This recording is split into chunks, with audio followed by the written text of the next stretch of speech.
Down a little bit more. Why ask about the MSRP? This question is from TikTok. You need to know the MSRP for several reasons. If you're leasing, you need to know what percentage are you paying relative to the MSRP, because the 1% lease rule has always been based off the MSRP. If you got a lease payment and it was 1% of the MSRP, like $40,000 is the MSRP, your lease payment is $400 or less, then you basically stole a vehicle. And that rule has been around since the beginning of time. So when it comes to purchasing a used car, you need to know the MSRP, because how do you know how much you're saving if you don't know the original MSRP? How do you know how much you're saving? For instance, I bought a pre-owned Infinity truck a little over a year ago. I paid 31 and change. I knew that the original MSRP was 54,545. Without knowing the MSRP, I wouldn't know how much I was saving off the original. And that's the only thing that's really important when you are shopping for a used car and you're trying to make sure you're getting a great price. There's other things you got to be concerned. There's two main things when you're buying a used car. Got to make sure you're getting a great car. You need a quality vehicle. That has nothing to do with price. Then the second thing is you got to make sure you're getting a below market deal and make sure you're paying a great price for it, in which case you must know the MSRP. Great question. Great question. All right, we got Dolan. Dolan will be bringing in questions from all platforms. We're live on TikTok, Instagram, YouTube, and Facebook. So just start typing your questions, and we're going to get to as many as we can in the hour. And, if you have a follow-up question, I'm just going to try to blitz through. So you can certainly throw up the next question whenever you're ready, Dolan. I'm 8K under. My credit is challenged. My car is in danger of getting repossessed. What do I do? All right. This one's also from TikTok. I'm 8K under. What do you mean 8K under? I'm probably underwater. I'm going to assume that means you're underwater. Negative equity. If that's the case, then what you want to do is you want to get the. So you're at negative equity, but then you're also behind on payments. I mean, you got to catch up on the payments. I mean, you could try to refinance. You're going to have a hard time. Negative equity, you can't sell it. If you had positive equity, you could sell it. You gotta make money. It's grind time. Like there's certain things in life where we have bills, and the only situation we can do is pray and go and make money. Without money and bills, anyone's going to, this is a hardship, but this is without money or somebody to help you. I can't think of anything. You have a payment due. So, the best thing you could do right now is to focus on how you can make some money so that you can pay the car. Negative equity isn't the biggest problem. The biggest problem is the car is in danger of being repossessed. If the car gets repossessed, now you got to start over. It's not the end of the world, but you're certainly going to have to start over, because you're going to have a repossession on your credit, and you're going to have to buy a car with bad credit. I would be trying to rebuild my credit. That's what I would be trying to do. Make money, and if the car gets taken, you got to start rebuilding your credit. Follow Shonda Martin. She's a great resource on all these platforms. And but yeah, man, money answers all things. Book of Ecclesiastes. So figure out how to make some money, man. Work overtime, double shift, second job, start a business on the side. As long as it does, you got to make some money. Can't make car payments without money. So go ahead, Dolan. Wish you the best, man. Keep me posted. This one's from Instagram. On a 3-year-old used car, what percentage from original MSRP should I be looking at for a price point? It goes by comparison. You should be compared. Without something to compare it to, you won't be able to see the actual, what the discount should be. You need something to compare it to. We do these live shows. We got a couple hundred people on here already. The goal is to figure out through comparison shopping what you should be doing and what you should be paying. Hold on one second, y'all.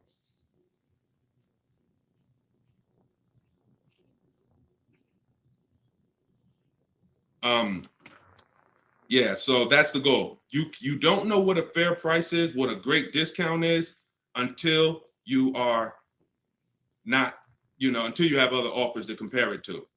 That's the problem. Go ahead, Dolan, shoot the next question up. Like, I didn't know that 42% off my Infinity that I got was a great discount until I compared it to the others. I narrowed it down to 4 choices, and then 3 of them were not as big of a discount.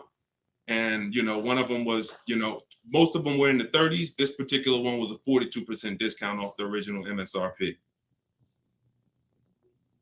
Go ahead, Dolan. Oh, this one's TikTok. How do I get the lease rate down? You always, listen, the only way you're going to get a great lease deal is by comparison offers.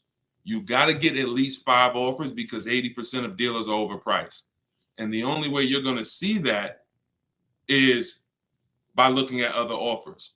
See, most of the questions y'all are going to find out have to do with you shopping for cars the way you shop for other things in life. You shop for everything else. When we get great deals, it's comparisons. Everything we do is a comparison. Now, the only way you have price assurance is through comparison and knowing. If somebody tells you, we guarantee no one will beat our price, or hey, Walmart says you could buy this item and if you find it at a lower price, we'll match it or we'll beat it. See, that's price assurance. That's comparison. That gives you peace of mind of knowing I'm not overpaying. And the only way for you to bring that same piece, the reason why we're able to, and for those of you, if this is your first time on a live with us, type 1. If you've never been on a live stream with me, type a 1 in the chat. See how many first time people we got. How many people first time? What y'all are going to see is what I'm teaching you to do is shop for cars the way you shop for everything else. Because the way you shop for cars now, you don't shop for anything else like that. Okay, Ronnie, I see you, Stoner Kid. Okay. I see you, Amelia. Okay, Batman, good to see you. Edgar. Okay, Paul, we got a lot of first-time people on here. So what you want to do is start shopping for cars the way you shop for everything else. And we get great deals by comparing offers. Now, some of the people I'm going to introduce you to and the way they've gotten their deals is by using what I'm teaching you. Everything that I teach comes out of my new digital book. It's called Car Shopping for People That Hate Car Shopping. 7 Steps to Saving Time, Money, and Avoiding Dealerships. So in that, I have 2 systems for how we comparison shop. One's for new cars and leases. You got to get at least 5 offers. And some of you are like, Deshone, how do I get 5 offers? Well, you stay on. We're going to talk about that. It's easy to do when it's online, but you won't see how different the prices are. When you see, man, everything seems overpriced, it's because you're dealing with what I call the 80%. Dealers that are the 80% are overpriced. They're going to charge you as much as they can because they don't think you're going to find the 20% dealers that are going to beat those offers. So when you talk about how to get a lease rate down, like you look at somebody like Danielle. This is Danielle's lease. She just got a lease on an Audi not too long ago. $44,000 vehicle. She paid $550, no money out of pocket. She just gave him $550, drove off. No down payment. So a lot of the things you're going to see, this is the reason why I represent the Unlearn, Relearn brand. Because a lot of what you've been using, you got to unlearn. It's not going to work here. But I'll help you do that. So for the launch of my new book, you can get yours for 75% off in my TikTok bio. It's normally $97. It's 75% off while we're on the broadcast. You got 30 minutes. And Instagram bio, you can get yours. And if you're on YouTube and if you're on Facebook, I'll put the link for you guys. Y'all can get yours. But that's how you get lease rates down. Comparison offers. Making people bid for your business. Stop negotiating, guys. And start making people bid. We'll talk more about that. Go ahead, Dolan. Shoot the next question up. We're taking questions from all platforms, Facebook, Instagram, YouTube, and TikTok. And could everybody who shares invite somebody? If you're a sharer, I appreciate it. I always give, we're trying to figure out something special we could do for the sharers because there's nothing, I told y'all, inbox me. If you got ideas, what could we do to reward or come up with something for the sharers? Because you guys are the people who help us spread this message. I appreciate all the new people, but I want to do something special for the sharers. Please DM me ideas of what we can do because we want to make it a regular part of our broadcast. All right, I see you, Sharice. Thank you. All right, go ahead. This one's from TikTok. Can you ask for additional discounts since you're an educator? See, the problem is if there's a rebate, then you'll get it when you reveal it. If there's a first responder rebate, you can't depend on a dealer to tell you about it. Some of the 80% won't tell you about it. Some of the 80% won't give you the whole thing. If it's $1,000 rebate, maybe they'll tell you it's 500. We don't trust the 80%. When I was in the dealerships, I saw how the 80% moved. The 20% are the people those are the people you have to find. It's not, you can't just walk in. You don't, unfortunately, there's 17,000 new car dealers in this country. They don't have labels on them. There's not one that say, we're the 20% that beats everyone. You have to find them, and you need a great a bidding system. You can do it manually by phone, or you can do it my way by email, copy and paste. So, but you're not going to, it's like people who said, well, I have a GM, I get a special price with Ford. I get a special price with General Motors. You can't depend on the dealer you're dealing with to tell you the special price and to tell you the rebates if they have them. The only way you're going to see it is by getting at least 5 offers, and then you'll be able to reveal who gave you the real offer. It's unfortunate, but it's actually better for you, because who's not a good negotiator? Type not me if you are not a good negotiator. Just speaking honestly, you're not a good negotiator. It's not your thing. I consider myself to be pretty good, and I won't do it. All right, Danny said not me. Okay. Rai, sorry, I butchered your name. Lovey, okay. This is going to work for everyone who's not a good negotiator. Now, I am a good negotiator, but I won't shop that way. I'm always going to get bids, because if you're negotiating with the 80%, they're so overpriced. Even when they drop down a couple $1,000s, you're still overpaying. That's the whole point. That's why it's best for you to sit at home where you're in control. You can use my way, which is email. We copy and paste. I have a strategy in my book. It's called 25 to 5, where you're going to connect with 25 new car dealers. This is only for buying and leasing new cars. This is not for used cars. I have a different strategy for that. But you're going to sit at home. You're going to connect with 25 dealers online in about 20 minutes. And that's going to get you 5 offers using my scripts, using my replies. Now, the manual way to do it is to pick up the phone, call, and speak to at least 5 sales managers.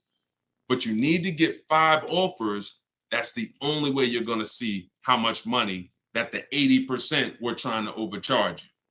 Does that make sense? And it goes with the same thing with military discounts. Doesn't matter. Special pricing, employee pricing. You must shop multiple offers, because you can't trust the 80% to actually give you the real numbers. All right. Go ahead, Dolan. Bring the next one in. We're taking questions from all platforms. Did I post that link? The book is not good for used car. Absolutely. That's just my system.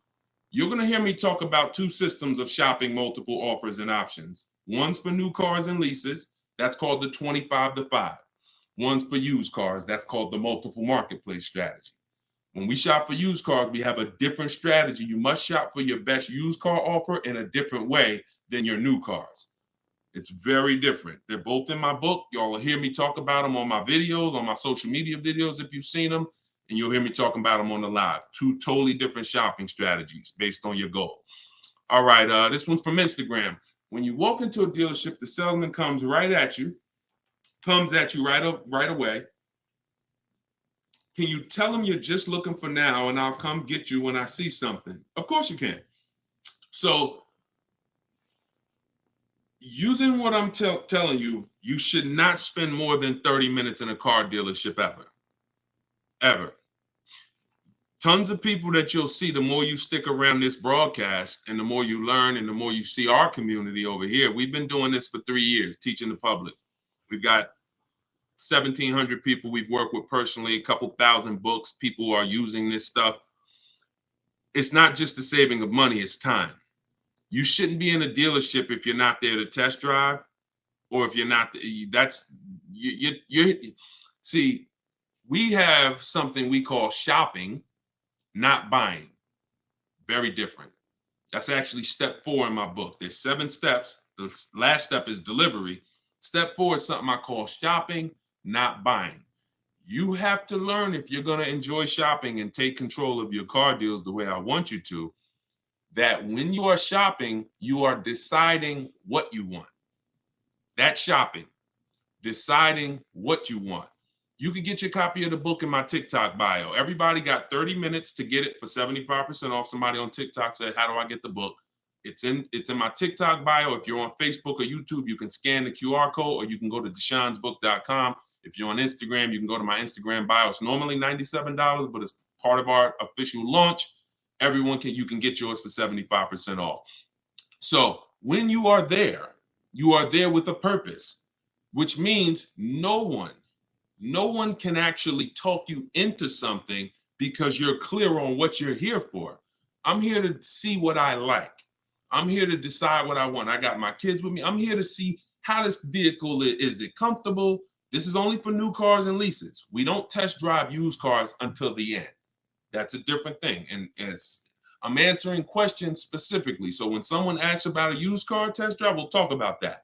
For those of you who are leasing and buying new cars, we are there to test drive and decide what we want. That is it. We do not talk numbers in the dealership. Listen, I want y'all to remember this. You will never, using what I'm telling you, you will never talk numbers in the dealership. If you are coming there to see a used car, the deal is made already before you get there.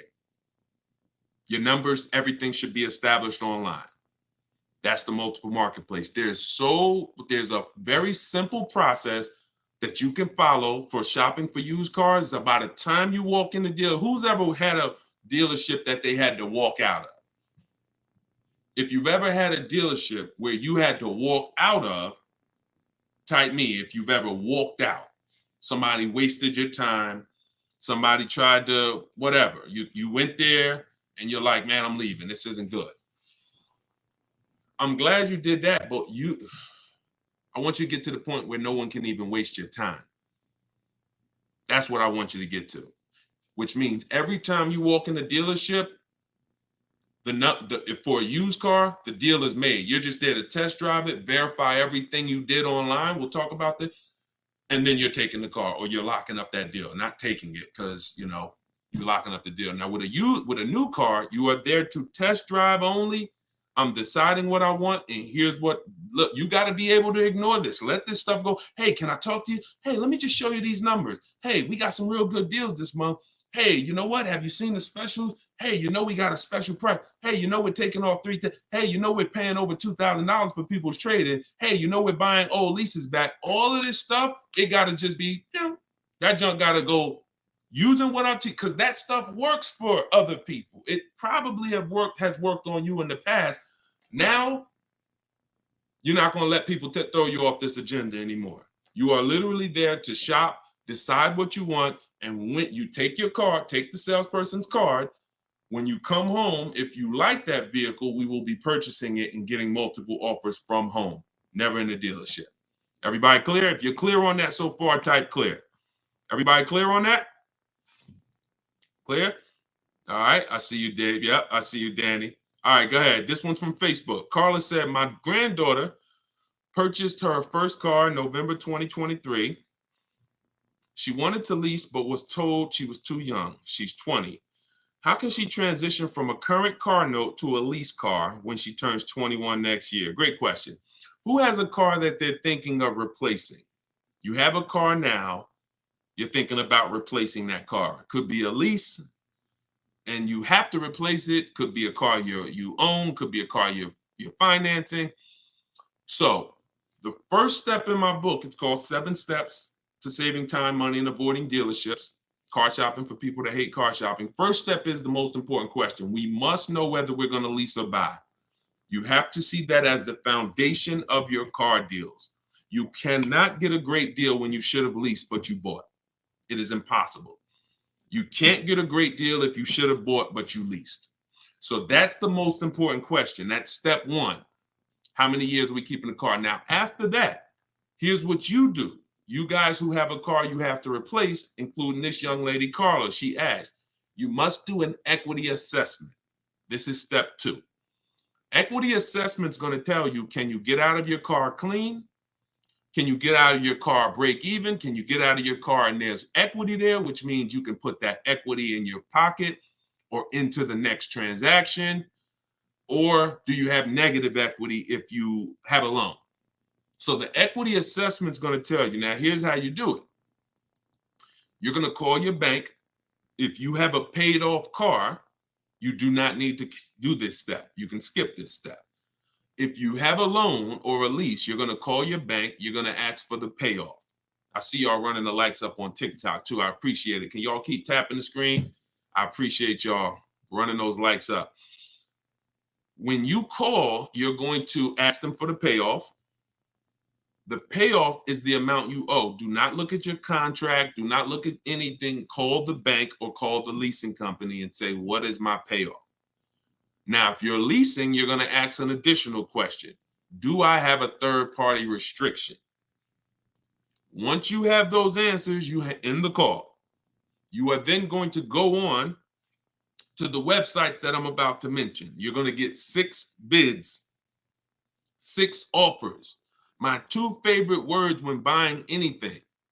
And if you like to save money, these will become your 2 favorite words. Multiple offers. Multiple offers. I love those words. That's how you buy everything else. Multiple offers, multiple options. That's how we save the big money. So you're going to go to CarMax.com. This will take you about 20 minutes to do an equity assessment. You're going to go to Driveway.com. You're going to go to AutoNation, Sell My Car. Carvana, Kelly's Blue Book, Instant Cash Offer, and Car Guru, Sell My Car. As more people buy cars, we'll keep adding them to our list. Those people are in my book. That's who we get our equity assessment from, because here's what your car is worth, what people are willing to offer you cash for.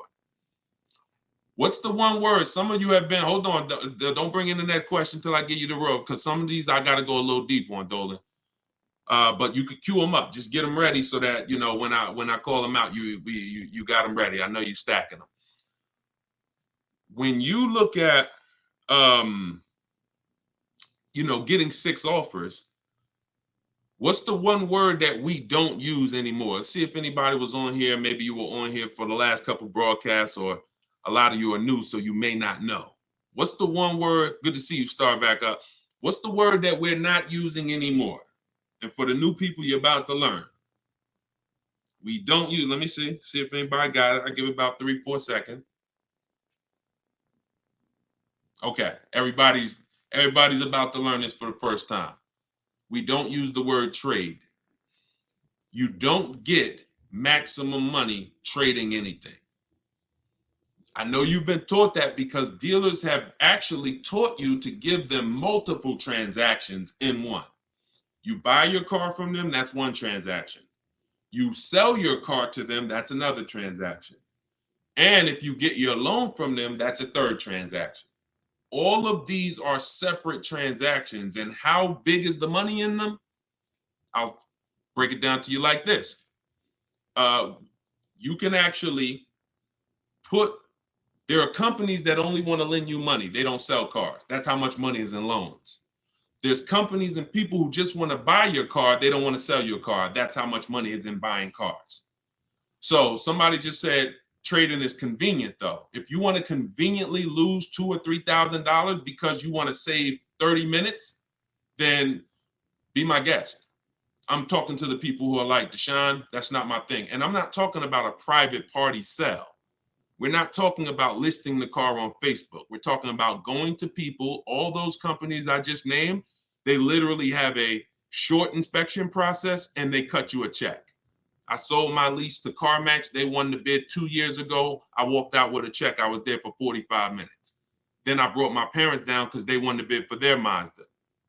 They taught you that, oh, anything else besides what we're telling you to do is going to be hard. Like, oh, you might as well just give us all the business because, anything else is going to be just hard. Meanwhile, what you're putting yourself through is hard. So that's how you do the equity assessment. Now, if you do have a lease, when you go on those websites, there's a question there. It's going to say, is the car owned, financed, or leased? You want to put owned because you just want the true value. And when you put lease, it triggers something on their websites. Don't worry about that. If you don't have a third-party restriction, you can sell direct to anyone. If you have a third-party restriction, you're going to take those offers, and then we're going to call used car managers, because the third-party restriction does not say you can't sell. It says you must sell to a brand of the same dealer, a dealer of the same brand. So if you have a Nissan, you must sell to a Nissan dealer. Here's what that doesn't mean. Go walk into one Nissan dealer. We get bids, we speak to at least 3 to 5 used car managers, we get bids. Are y'all starting to get the sense that everything we do is a bid? And the only way you're going to see how much money you've been losing by not getting multiple offers is to get multiple offers. Everyone I've been working with says, Deshone, there's no way that I would have known how much money was in these car transactions until I started getting multiple offers from home. We don't do this by getting in our car and driving from place to place. We do this by sitting at home and using what online tools have already existed for the last 5-6 years. All right, go ahead, Dolan, bring the next one in. Welcome to all the new people. Everything that we're talking about is in my new digital book, Car Shopping for People That Hate Car Shopping, 7 Steps to Saving Time, Money, and Avoiding Dealerships. As part of our launch, you can get yours for 75% off. It's normally $97. You got 30 minutes. As part of our welcome offer, get your book. It's in my TikTok bio. It's in my Instagram bio. Click that website before 30 minutes is up and get your book for $24 instead of $97. If you're on Facebook or YouTube, you guys could just click that link that I posted there, deshonsbook.com, or you can scan the QR code. This one's YouTube. Is it best to shop online for a car or go in person to a dealership? You can't do what I'm telling you to do in person. If you're tired of spending the time in dealerships, I'm gonna tell y'all something, and this is 100% God's honest truth. I have not spent more than an hour on a car transaction. I have not spent more than an hour in a car dealership in over 10 years. I've leased since 2015. I got my Infiniti lease then. I leased 2 Infinitis prior to that. I've leased 2 Infinitis.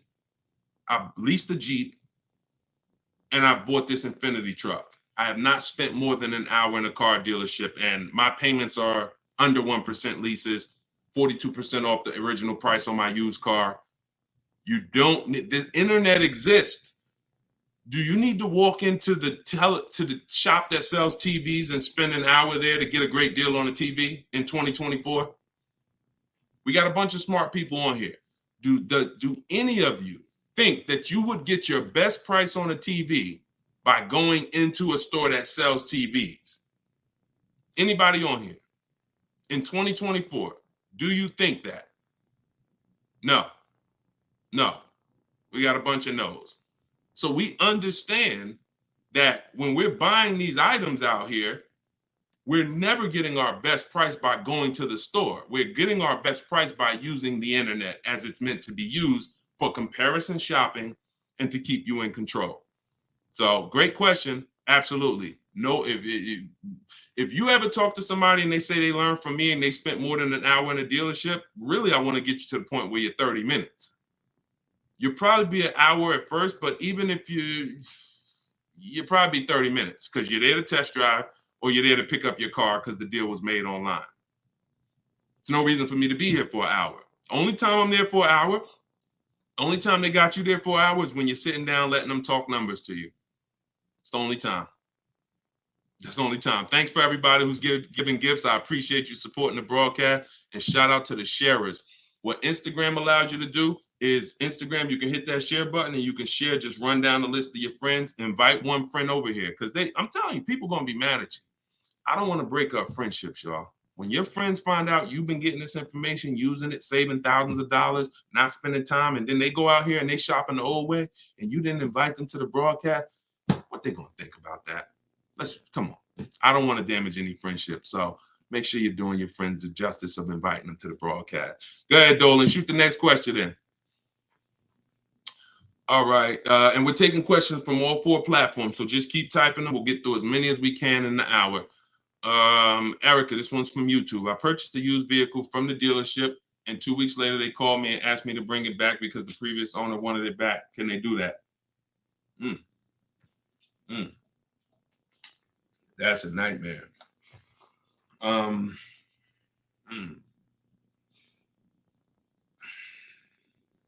Y'all hear that question? Erica purchased a used vehicle. 2 weeks later, they called, asked to bring the car back because the previous owner wanted it back. So it's less about your transaction, and it's more about if the transaction with the original owner was legally closed. If they left the transaction open, now if I'm you, do you have your paperwork? You have all your loan? And here's the most important thing. Has the loan been funded? Is there a new loan attached to that vehicle under your name? Are they in the process of registering that vehicle under your name? Now, here's where you could be dealing with the crap that the 80% of dealers who are scumbags. This is what they do sometimes. They'll take a car from a customer. They're waiting for the title. They technically don't have the legal right. They have the legal right to sell the car, but there's a loophole there probably because they haven't gotten the title from the owner. And if the owner comes in and says, you know what, I changed my mind, and the owner's holding the title. But what I would do if I'm you, somebody got to call me. I want to look at your paperwork. If you have a loan, Erica, whatever bank you're going through, I would call them, and I would call if the bank knows you and they've established an account number for you, and they're like, yes, Miss Maxwell, we know you. Then I'm holding on to the car until somebody comes and pries it from my hands because I have a legal right to this car. There's a loan under my name. You have my money. You have started this process. If none of that's in place, then, and it sounds like, I mean, it sounds like you dealt with a scumbag dealership, but that's what I would do. I'm not just giving up the car because you said, oh, the owner wants it back. The old owner wants it. That's not my problem. You made a deal with me. I have paperwork that is binding. And, you work that out with the owner because that happens sometimes. Dealers do some crappy stuff, or dealers don't cross their T's, dot their I's, and then and then the owner comes in, the original owner who traded the car. That ain't got nothing to do with who you sold that car to. That car is on the road and there's a loan attached to it, or there's been cash paid for it. Now I'm holding on to this car until you legally show me that I need to release this car. And I might call a lawyer and see, can I get some damages out of this? Like, this is just, God, the 80%, we got to put them out of business. And the only way you get these wolves out of business, y'all, is you got to starve them. I'm telling you, the more people that shop online, when you learn how to shop online the right way, people like this won't be able to exist. But because most people are still going in the old way shopping, giving them a chance to do this, keep me posted, Erica. It sounds like it's a terrible situation, but please keep me posted on that. Go ahead, shoot the next one in, Dolan. This one's from TikTok. What's the best practice for buying a car after bankruptcy? If the bankruptcy's been discharged, start rebuilding your credit. I've seen people who went through a bankruptcy. Once it was discharged, they started building credit immediately, and they were up to a 700 score in a year. So, it's the key is not to come out of bankruptcy and start buying stuff. The key is come out of bankruptcy and start rebuilding your credit, because if you can do it relatively quickly. Everyone should be following Shonda Martin. Some of you may know her. She's all over all these platforms. She does what I do, but she does it for credit. She'll do lives. The girl is brilliant, and I tell everybody about her. But that's the whole thing. You should be rebuilding your credit. You can do it quick. Get yourself up to a high 600-700 score, and then go and get a car. That's what I do. Go ahead, Dolan. Shoot the next one in. It's another one from TikTok. How do you feel about buying a car with a credit card? I don't. Credit cards are 20-something% interest. I don't carry a balance on my credit cards. Shonda doesn't recommend carrying a balance on her credit cards because the interest is exorbitant, and we would never buy a car with a credit card under any circumstances. Instagram. How do I keep my credit score from taking a hit each time I shop for a vehicle? Okay, good question. Let's go into detail on something I call the bank bidding war. Okay, this is something that I'm sure, unless you guys have been on here before, you've probably never heard. So you heard me say everything is a bid, right? So the same way we make dealers bid for who wins our business, who's going to sell us a car, same way we make the companies bid on who's going to buy our car, that's the same way we make banks and credit unions bid. 1 point on an interest rate on a $30,000 loan could be $1,000. So we're looking, so we take interest, we take shopping for car loans as serious as we take getting bids for the new car. There's thousands of dollars in loans. Remember what I said about 15 minutes ago? There's people who just want to give you a loan. That should tell you there's a lot of money in loans. They don't sell cars. So if there's a lot of money in loans, you're going to see this isn't about relationships. You're either going to be a relationship person or a money person. If you want to be a relationship person, type R. That's going to cost you money in what I'm telling you. If you want to be a money person, if you want to save all the money that you should be saving, type M. That's going to come at an expense of relationships because your bank is not your friend. They're in the business of making money. All right, I see you, Jennifer. I see. All right, a lot of people typing M's. Listen, if you used to go to dinner with your car salesman, invite him to the barbecues, that's going to change when you start getting bids. Unless he just wants to compete. If he's willing to compete, then it won't change. But going back to what Cindy's asking, how do I keep my credit score from taking a hit? So there's a way you do this bank bidding war. There's 3 rounds to it. 3 rounds to it. The first thing we're going to do is check to see are there any special interest rates for the car we're shopping for. Because if the bank is offering you 0%, 0.99%, this will only come from the company that makes the car. This won't come from a bank or a credit union. When you see 0%, 0.99%, it's like a finance rebate. It's like they're incentivizing you to finance, giving you very cheap or free money to use. No bank can compete with that. So the first thing you're doing, whether you're shopping for a new car, used car, is checking there. That's round 1 of the bank bidding war. Because if you do see that, there's no other reason to let anyone run your credit. That's what I'm getting. I'm going to get the 0%. I'm going to get the 1.99. Now, if that doesn't exist, now what we're doing is we're shopping for our car and we're going to lock up our car, get our offers. No one needs your credit. When you're getting offers the right way, no one needs your credit to give you an offer. That's a lie. Deshone, they told me they did. They lied to you. What I tell you about the 80%? The 80% lie. Straight face. Look you in the eye. So we're going to get our offers. Once we find the best offer in the market, we reserve the car. We take that buyer's order. We come home. And now we're going to let tons of people run our credit. Isn't that going to make it go down? Here's how the bank bidding war works. And you can Google this. The credit bureaus allow you to have multiple people run your credit within a finite period of time. Experian has an article on this. They say between 14 and 45 days. If you're letting all these people run your credit within this period of time, what it looks like to the credit bureaus is you're rate shopping. You're rate shopping. They're not going to penalize you for rate shopping. They will penalize you from going to dealer, letting this dealer run your credit, letting this, oh, I'm trying to buy this Chevrolet. Oh, let run my credit. And then here I'm at a Nissan dealer. Okay, I'll take the Nissan Altima, letting them run your credit. You'll be penalized for that. That is not what I'm telling you to do. I'm telling you, don't do that. So when you get your car, you're bringing that home and you're going to call your bank. You're going to now call your credit union or go on their online portals and you're going to go to every online lender. I have some listed in my book, Lightstream, Community Credit Union, and you're going to let all these people make offers for you. Because who's seen a case? This is another reason this works so well. Who's tried to reach out to their bank or their credit union to get a rate and they say you have to have a car first? Who's had that happen? You're trying to get a rate and they say, well, we can't give you a rate. We need you to give us the details of the car first. So now you're trying to make up what you think you're looking for. Yeah, I'm looking for. No, it's because it's not designed to work that way. It's designed to work where you get your paperwork, get your buyer's order, has all the numbers on there, has the year, the make, the model, what you're paying, how much you need to borrow, and then you're calling your banks and credit unions.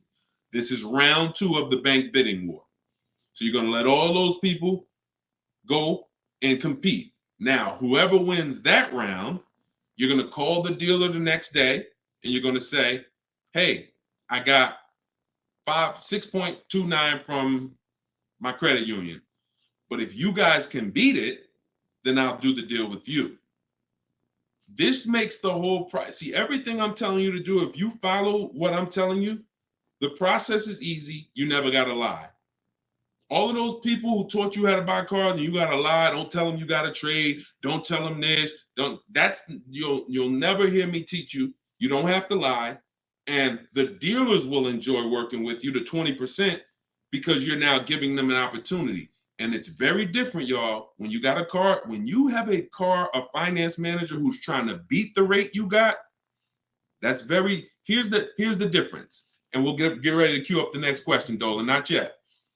Here's the difference. When you don't have a finance manager trying to bid and beat what you have, they're going to their banks and they're asking the salesperson, what's the most you think they'll pay? What's the highest rate you think they'll pay?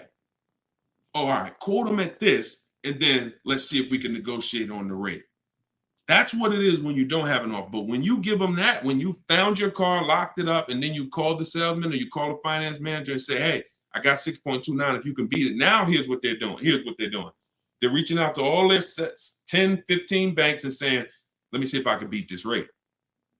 Very different. And only one or two things are going to happen. They're either going to call you and say, hey, look, I tried my hardest. I can't beat the rate.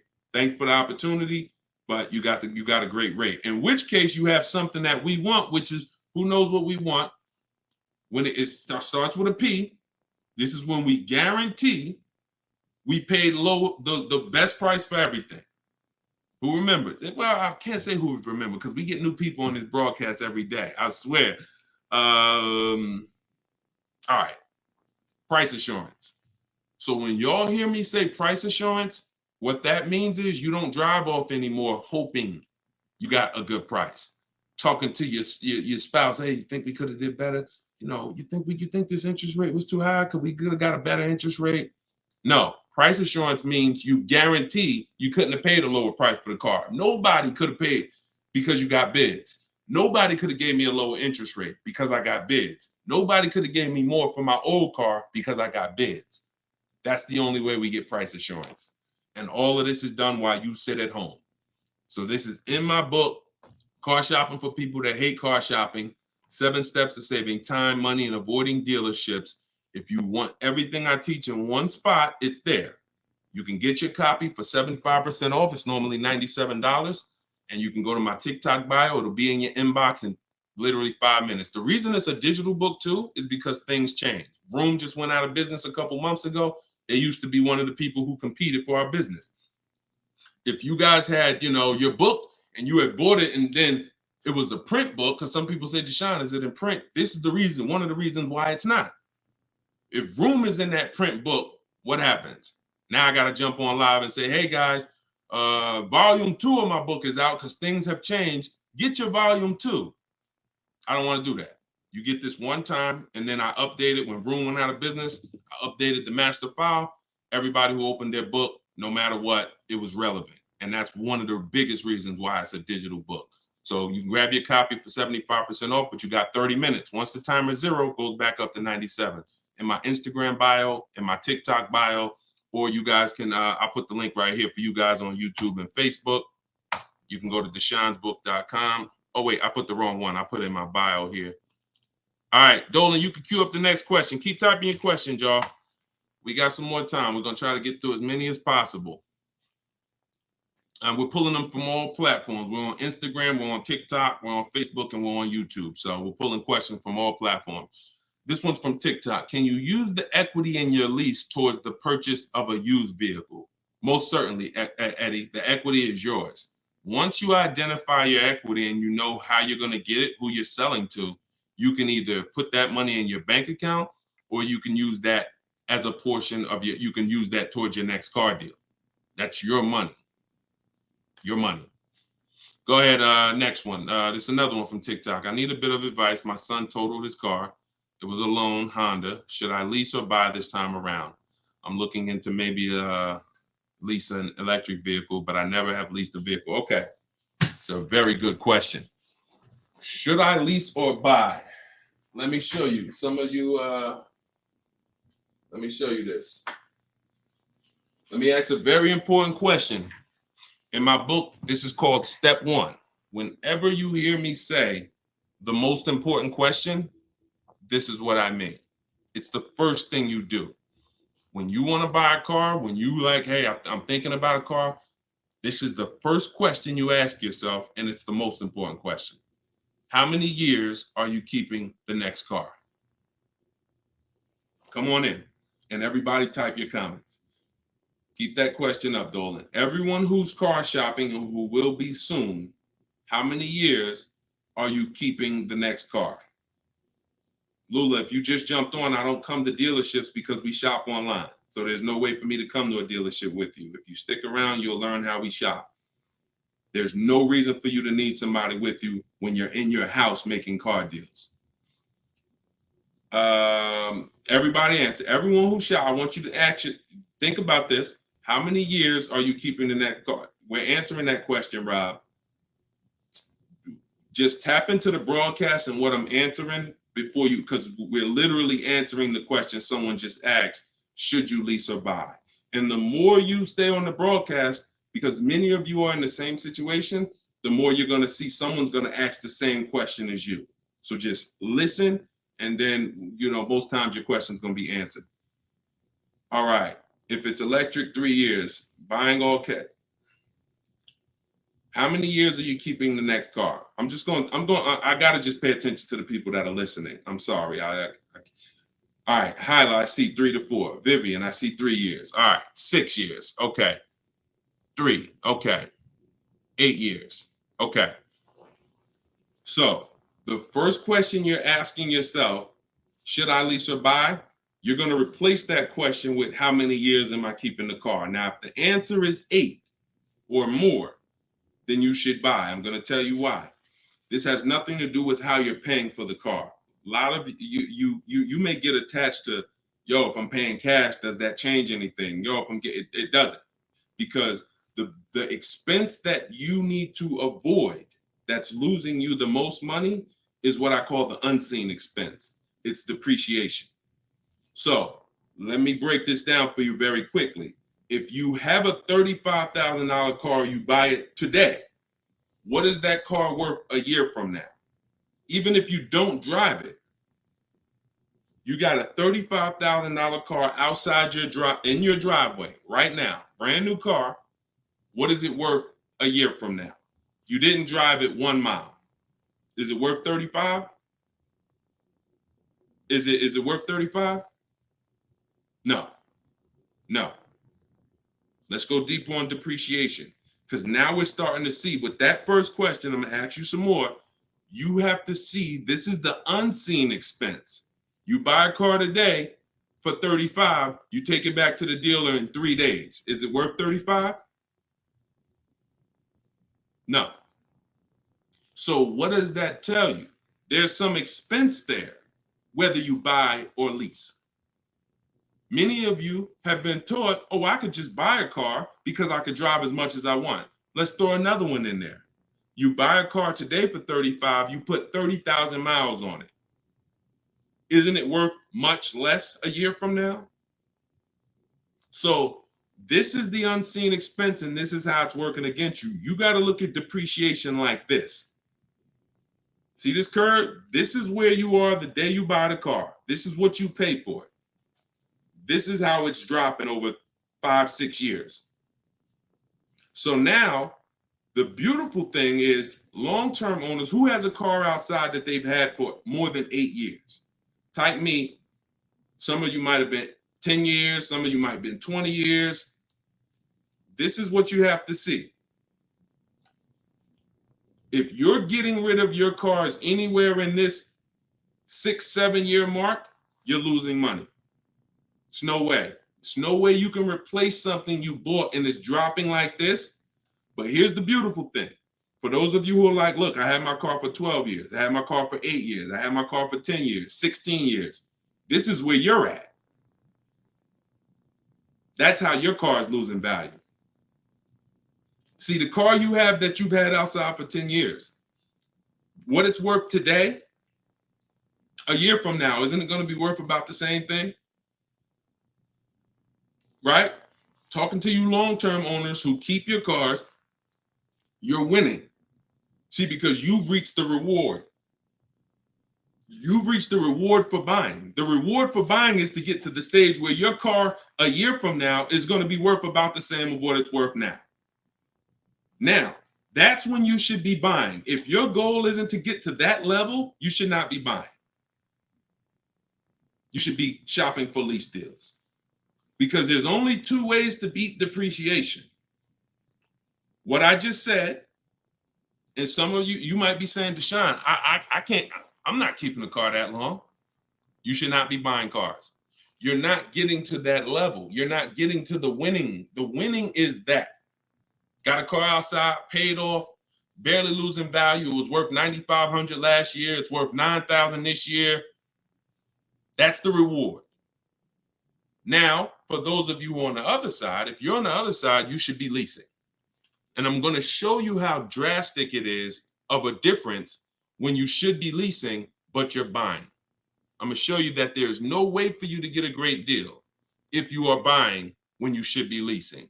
Look at somebody like, let's pull up, we talked about Danielle earlier. Look at Tope. Tope got a BMW, $54,000 vehicle. Now, some of you know, every $5,000 on the price of a car is how much per month? Every $5,000 on the price of a car is how much per month? It's not 7 years, so it's always 8 years. See, in my book, it's something called the 8-year rule. If you're not keeping your car 8 years, you should not be buying. Okay, good. I see a lot of you are tapped in. Every $5,000 is $100 a month. So when you're looking at a $50,000 car, you should be thinking that's $1,000 a month payment. What about the down payment? Forget about the down payments. Down payments have nothing to do with the deal. We are just talking about boundaries. When we look at a $50,000 car, $1,000 a month, 5-year loan. $20,000 car, $400 a month, 5-year loan. Every 5,000 is about $100 a month. Now let's look at Tope's deal. Tope got a $54,000 BMW. She's paying $756 a month. I'm going to prove to you right now that if you should be leasing because you're a short-term person, you are not keeping your next car 8 years. You're not keeping your previous cars 8 years, yet you bought them. I'm going to show you how much money you've lost listening to people that told you shouldn't be leasing. And we're going to correct that. So Tope got a deal, shopping multiple offers the way I teach. She got multiple offers. She got $690 a month. That's a 1.26% lease. $690 on a $54,000 vehicle. So let's say we're going to break down real quick 3 different ways to get this vehicle right here that she got. One is the way she got it, leasing, because she's a short-term person. Now let's say somebody says, Deshone, I'm going to buy that car. That person buys that car. Let's say they get an incredible price and they save $10,000 off a brand new BMW. Okay? I want to show you that even with extreme cases of big money, I could teach you how to get the best price on the car, but it's not going to change. If your deal is on the wrong foundation, you can't get a great deal. So let's say somebody walks in right after Tope. They look at her car, they see her driving off, and they're like, man, I want that same car. All right. And they end up saving 10 grand. So they buy it for $45,000. Taxes, fees, probably put them up around 48. Every $5,000 we said is $100 a month. $48,000, that's a $950 payment, y'all. 5-year loan. No money down, because Tope put no money down. So we're comparing putting no money into these deals. When you start putting no money into the deals and looking at them, you're going to clearly understand them. Sometimes people use down payment money to confuse you. $690 a month she's paying, they're driving off paying $950. No way. Now a third person comes in. Man, I see those two people just drove off. You got that car used though? Can I get a used one? I don't want to buy a new one. I don't want to get a new one. I know that's going to be expensive. What do you think a brand new vehicle that was $54,000 brand new? What's a good price of that vehicle used, y'all? What's a good price used?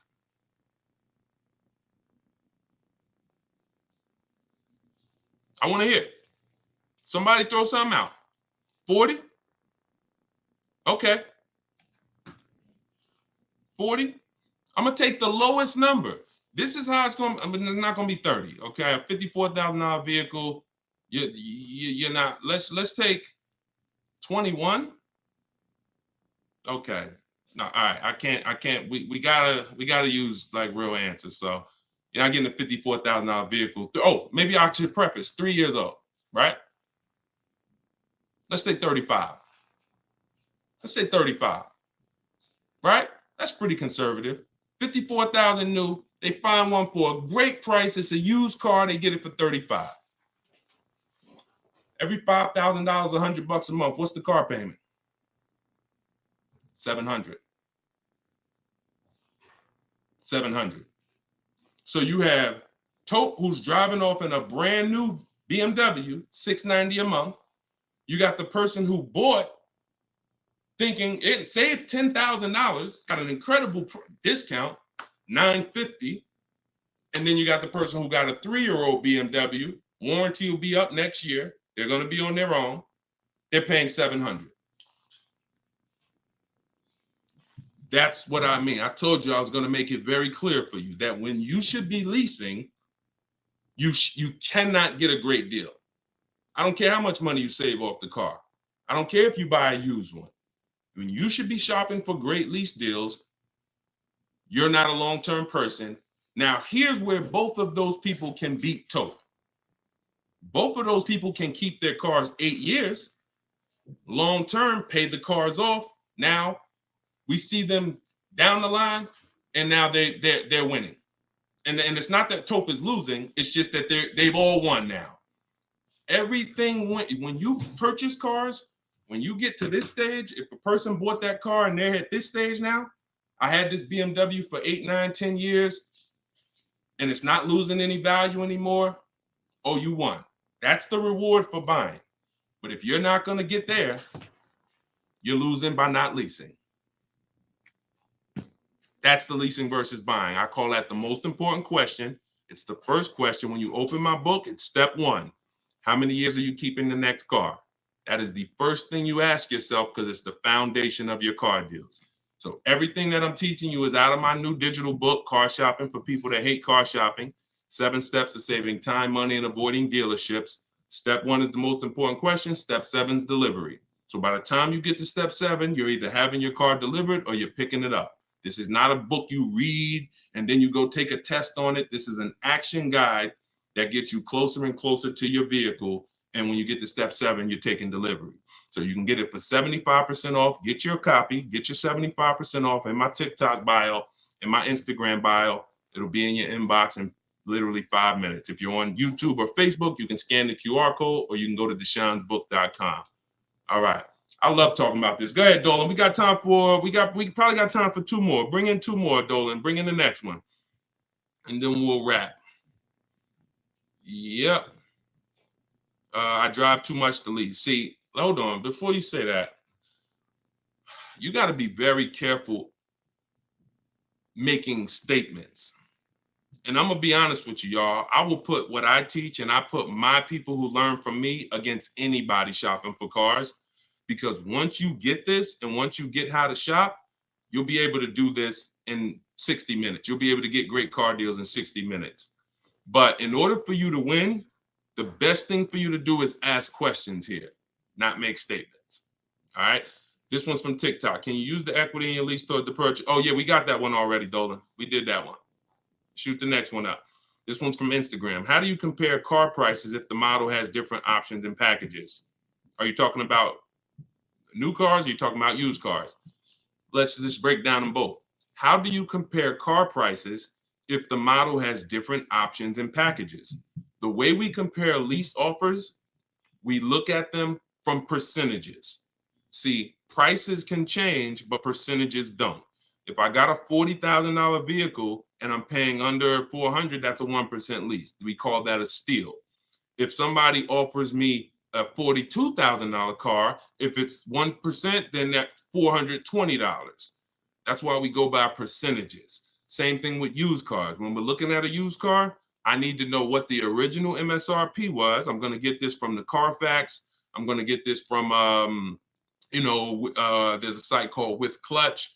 Carfax has an agreement with a couple manufacturers where they have the window sticker there.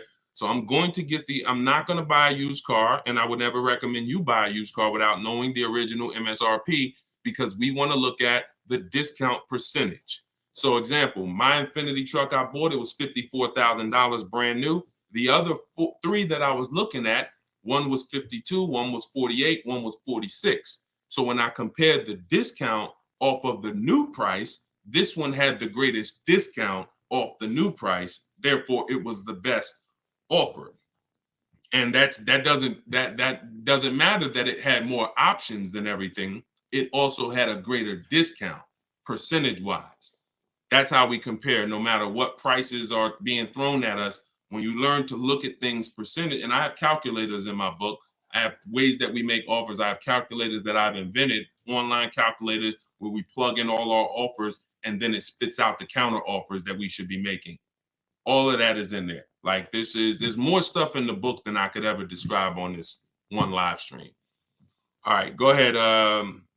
Cue up the last one. Pick a good one. TikTok. Listen to him. He got me a check for $4K for my lease car. I said pick a good one. You picked a good one. Listen, a lot of people, and I'm glad. Congratulations on that. A lot of people didn't even know you could sell leases. If you didn't know you could sell a lease, type a question mark. Be honest. If we're honest here, this is how you're going to win. Because at some point, this person right here who just said I got $4K selling my lease, at some point, they didn't know you could sell a lease. But once they discovered it, they're like, okay, I'm going to tap in. I'm going to follow what he says. And that part of their transaction's 4,000 richer. Forget what they bought. Forget how much they got off the car. Just that part is 4K. So all of you who said I didn't know you could sell a lease, think of how much money you have left on the table returning leases to dealerships without doing an equity assessment. So we must do it. So I'm very big on getting this information out. Y'all can get it any way you want. You can go through all my social media videos. As you can see, those videos are made for different types of people. Some of you are high mileage drivers. Some of you are, going to be leasing. Some of you have negative equity. Some of you are going to be purchasing new. Some of you are going to be purchasing used. Some of you are going to be paying cash. So you can go through the social media videos and piece the ones together that's for you. You can also hop on these live streams, piece the information together for you, or you can go and grab your copy of my new book, Car Shopping for People That Hate Car Shopping, 7 Steps to Saving Time, Money, and Avoiding Dealerships, and you can just have the whole playbook. And the playbook is in there for everything. So if you're leasing now, it's in there. If you're going to be getting your spouse a car, it's in there. I can't tell you how much the book is going to make you. You'll tell me. Maybe 10, 15, 20 years, you'll tell me, this book, Deshone, this book has saved me $20,000. Because the more cars you get, the more your money you're going to save, even if you're going to get one. But I just want you to have the information, get it how you want it. You can get 75% off your copy as part of our book launch in my TikTok bio.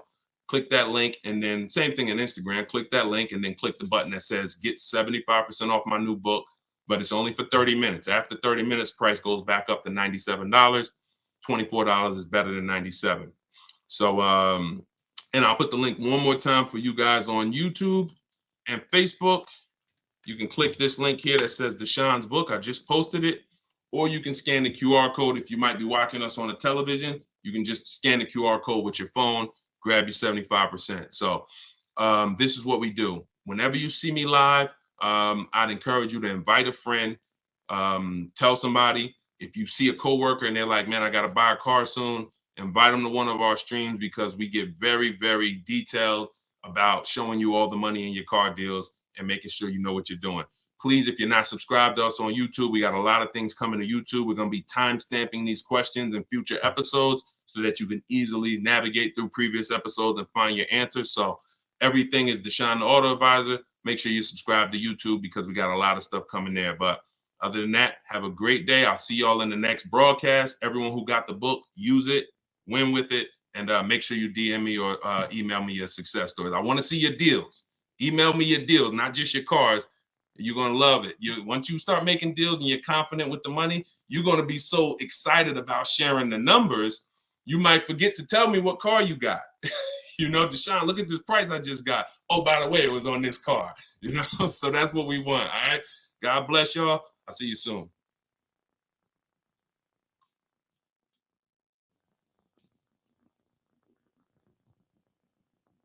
Okay.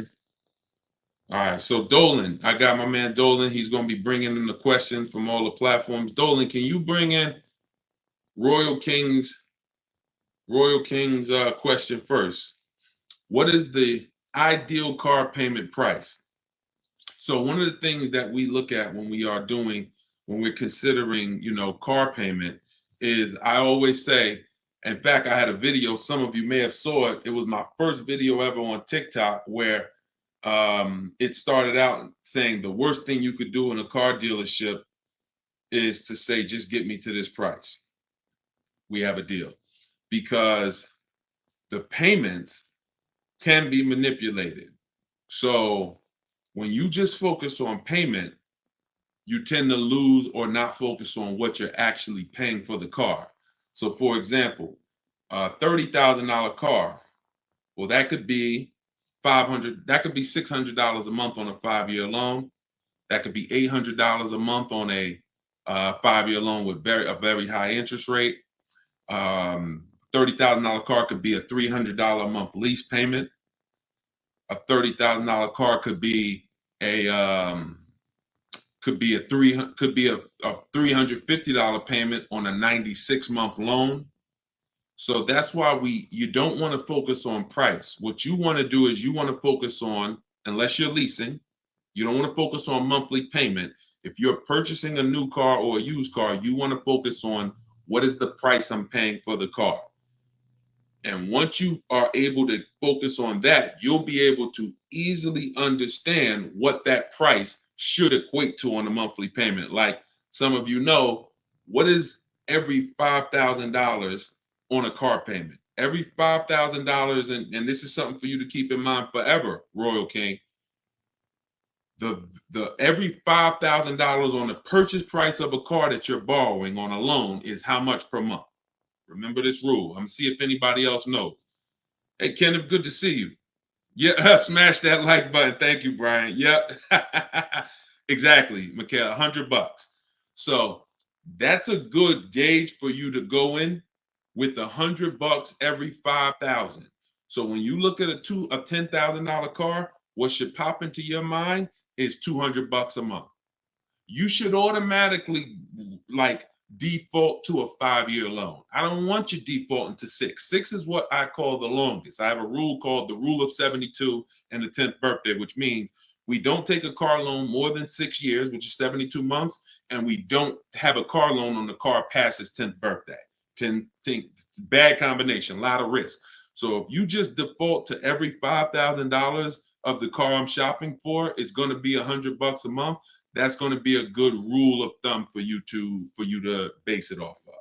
So welcome to everybody who just jumped on. If this is your first time with me on a live stream, could you type the number 1? I just always like to see the shout out the first time people. You're here for the first time. We do these live broadcasts. I call them right now. I call them car shopping Q&A, car shopping questions and answers. All right, welcome. Could everybody, if you've been here once before, could y'all just type welcome and just keep sending your questions. After you type welcome to all the new people, type your questions in and we'll get to as many as we can in an hour. This whole broadcast is sponsored by, and I'll be teaching out of my new book. My new digital book is called Car Shopping for People That Hate Car Shopping, 7 Steps to Saving Time, Money, and Avoiding Dealerships. It's a complete system of how to shop and get bids online.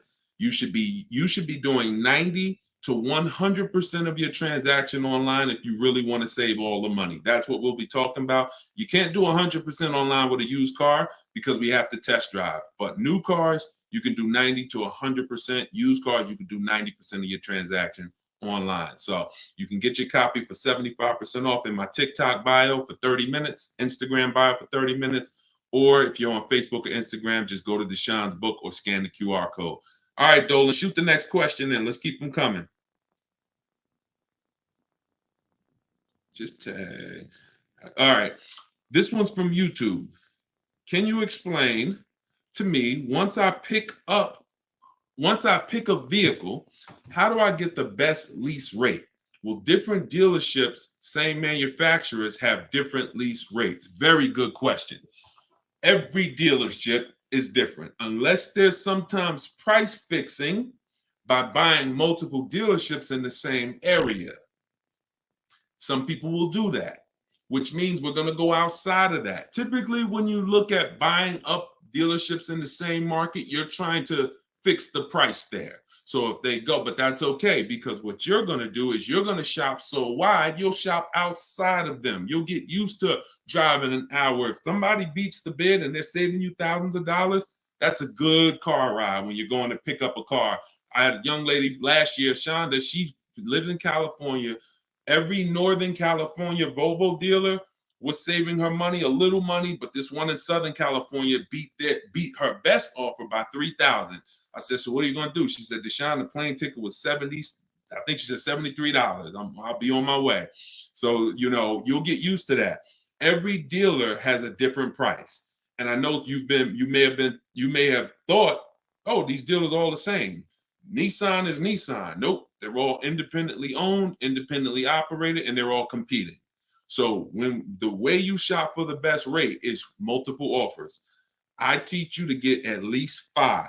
When you are buying a new car or a lease, at least 5 offers, because 80% of dealers are overpriced. So out of that 5 offers, 4 are going to be higher. 1 is going to beat everybody, and that's the one that we go with. I have a system I use called the 25 to 5. I teach this. It's in my book, where we connect with 25 dealers online to get 5 offers. You can do it manually. You can call and ask for sales managers, and you can run your scenario past them, and you can get an offer from them. You need to do 5 though. You're not going to see the big money, the big savings until you do 5. I've been shopping with enough people around the country the last 3 years to know at least 5 offers, sometimes 7, to save the big money. All right. Go ahead. Bring the next one in, Dolan. Keep typing your questions. We're going to try to get to as many as we can. And for those of you who don't know me, my name is Deshone. I go by Deshone the Auto Advisor. I spent 14 years in the car business. I left in 2020, 5 years with Mercedes, 5 years in General Motors. I say that in most of my videos. And now I spend time educating the public. We are hell-bent, on getting the information to you to help you save money and help you save time. All right, shoot the next one in, Dolan. Let's roll. This one is from TikTok. Upside down on my truck, but want to get a smaller one under lease. What can I do? Okay, so you're upside down. So anybody who knows they're upside down, this is called negative equity. You owe more money on your car than it's worth. First thing you want to do is make sure that you've gotten the highest offers. There's 3 things that you can do with negative equity. If you're in a position where you owe more money on your car than it's worth, you have 3 options. 2 of them, you get a new car. 1 of them, you don't. This is why I call negative equity the devil to your car deals. It's the bad credit for people with good credit, because in some cases, it can stop you from getting a car. So you want to know how you handle it. First option, best option, is for you to get online bids from the people who pay the most for cars. This is not dealerships. This is why we don't trade cars. Some of you, if you were on the last broadcast, or if you've seen some of the other broadcasts, we do not trade cars, because we don't get what our car is worth in the market on trade. Think about it. When have you ever gotten something? Let's just say you got a water, and you're trying to trade a water for a pencil. Neither one of those things is getting maximum value. I'm trading a lawnmower for a bicycle. You don't get the most money by trading. What we do is we go to the online buyers who pay the most money for cars. They cut checks same day, very quick process, and we get bids. You're going to go to CarMax.com, Driveway.com, Carvana.com. I told you you're going to be trying to remember some of this so you can watch the replay, or all of this is in my new book. It can be in your inbox in 3 minutes. You got 30 minutes to get it, 75% off in my bios. You're going to go to Driveway, Auto Nation, Sell My Car, Kelly's Blue Book Instant Cash Offers. We do not use KBB.com. They don't make offers. In fact, they waste time most of the time. They're an advertising site. And we go to Car Guru, Sell My Car. Now, what I love, what's really good about this strategy is you have a wide variety of offers. CarMax, Carvana, and Driveway are independent used car buyers that buy and resell used cars. The other three I mentioned are going to connect you with a local dealer so that a local dealer can bid. So you're getting 3 bids from dealers, 3 bids from online buyers. It's diversified offers. Now, once you have that, those offers are going to be higher than whoever you end up buying your car from. If you're using this, what I teach, whoever you buy your new car from or your used car, they won the bid, which means they beat everyone else. They agreed to sell their car lower than anyone else. They're not going to win that bid and then turn around and pay you the most and win the bid on buying your old car. You can't burn the candle from both sides. So we separate our transactions. You need to get those offers because that's going to give you your least negative equity position. Whoever went down, if you can pay the difference, that's what you do. Whoever makes that highest offer, if it's $1,000 less than your negative equity, come up with $1,000, pay it off. That gives you freedom to do your deal totally clean. And that is the best way. Now, if you can't, your second option is to transfer the negative equity, in which case you're now going to bring that car to the dealer who wins the bid to sell you a car, and you're going to see how much they could offer for it. So you get your offers over there, you still do that, and then you're going to have a conversation with the dealer who wins the bid to sell you a car. Again, you can't expect them to match the highest offer. Well, CarMax beat everybody. Driveway beat everybody. They will offer me 28. Does not matter. That car is not going to be worth 28 to them. And so this is why this is the second best option, and it's the transfer. First option is to take the highest bid, cover the difference, move with no negative equity. Because when you transfer negative equity, you need the dealer you're buying the car from to wrap the negative equity into one deal. I see y'all shooting the likes up on TikTok. Thank you so much. Can y'all also, everybody who shares, can you hit that share button, hit that arrow, and tag one of your friends or invite one of your friends over because they need this information just as much as you do. We all need it. So shout out to the sharers, and please inbox me some ideas of something we can do for our sharers. You guys are really what keeps this community growing. I appreciate you all. So that's the two. Now, one thing you got to think about when transferring negative equity is loan to value ratios. You can't throw $7,000 on top of a car. Let me explain how this works real quick, and then we'll get to the next question. Cue up the next question, Dolan. We'll wrap this one up in probably about 60 seconds. When you buy a $30,000 car, doesn't matter what your credit is, the bank's only going to lend about 20-25% above that car's value, which means this is why you can do no money down deals. No money down deals are not a favor. The bank allows them within the loan to value ratio. So if you're buying a $30,000 car, and let's say you have great credit and you get approved for, good credit, let's say good credit, most people will get approved for 20% above the car's value. So if it's a $30,000 car, the bank will lend another 20%, $6,000. That means you have to put taxes, fee, anything in there. You have $6,000 above the car's purchase price. Now, pay attention. If you don't know how to buy cars below market, some people will pay $30,000 and they won't pay $30,000. They'll pay $33,000. They'll pay $32,000. They overpaid. It doesn't change the value of the car, which means you have a smaller window. So when you're buying below market, you give yourself the best chance to have the most, amount to build in, but it's still capped. So if it's 36, then you can transfer, you can put, you got your purchase price is 30, you got your taxes, you got your fees, which is probably another $1,000, documentation and DMV, and then you might have another 2,000 in there that you can transfer negative equity. If you got 4,000, they're going to tell you, no, we can't approve it because it's above the loan to value. That's when you can't do no money down deals. So those of you who want to do no money down deals, you got no negative equity, no problem. Those of you who want to do you want to lease, no problem. But if you have too much negative equity, you're going to need to put money down because you're going to blow out the loan to value ratios. You can have a 900 credit score. It doesn't change the fact that the bank has thresholds. So get out of negative equity, stay out of it. If you can't do transfer, then you're going to need to stay in that car and pay down the negative equity a little bit. And you should be transferring to a lease because the cause of I just explained how to get out of it. I didn't explain the cause. The cause is you buy cars, you take out loans, you trade those cars in, and you don't lease. That's really the problem. That's really the problem. So stay on here. I'm sure we're going to have a lot of leasing questions. You need to understand what's causing the negative equity so you can start repeating it. All right, shoot the next one in, Dolan.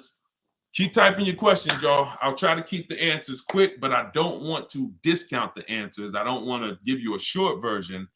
Let's go. This one's from TikTok. Hi, I have a lease. I have my lease have negative equity. Will that be a problem? You don't have negative equity on a lease. A lease has penalties. That means that what you've agreed to use, you've gone above that. So your mileage, you've gone above that.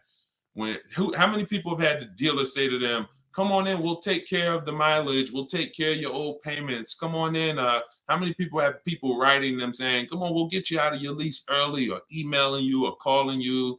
Don't worry about the mileage. Here's what they're doing. I see, this is very common. So you're not the only one.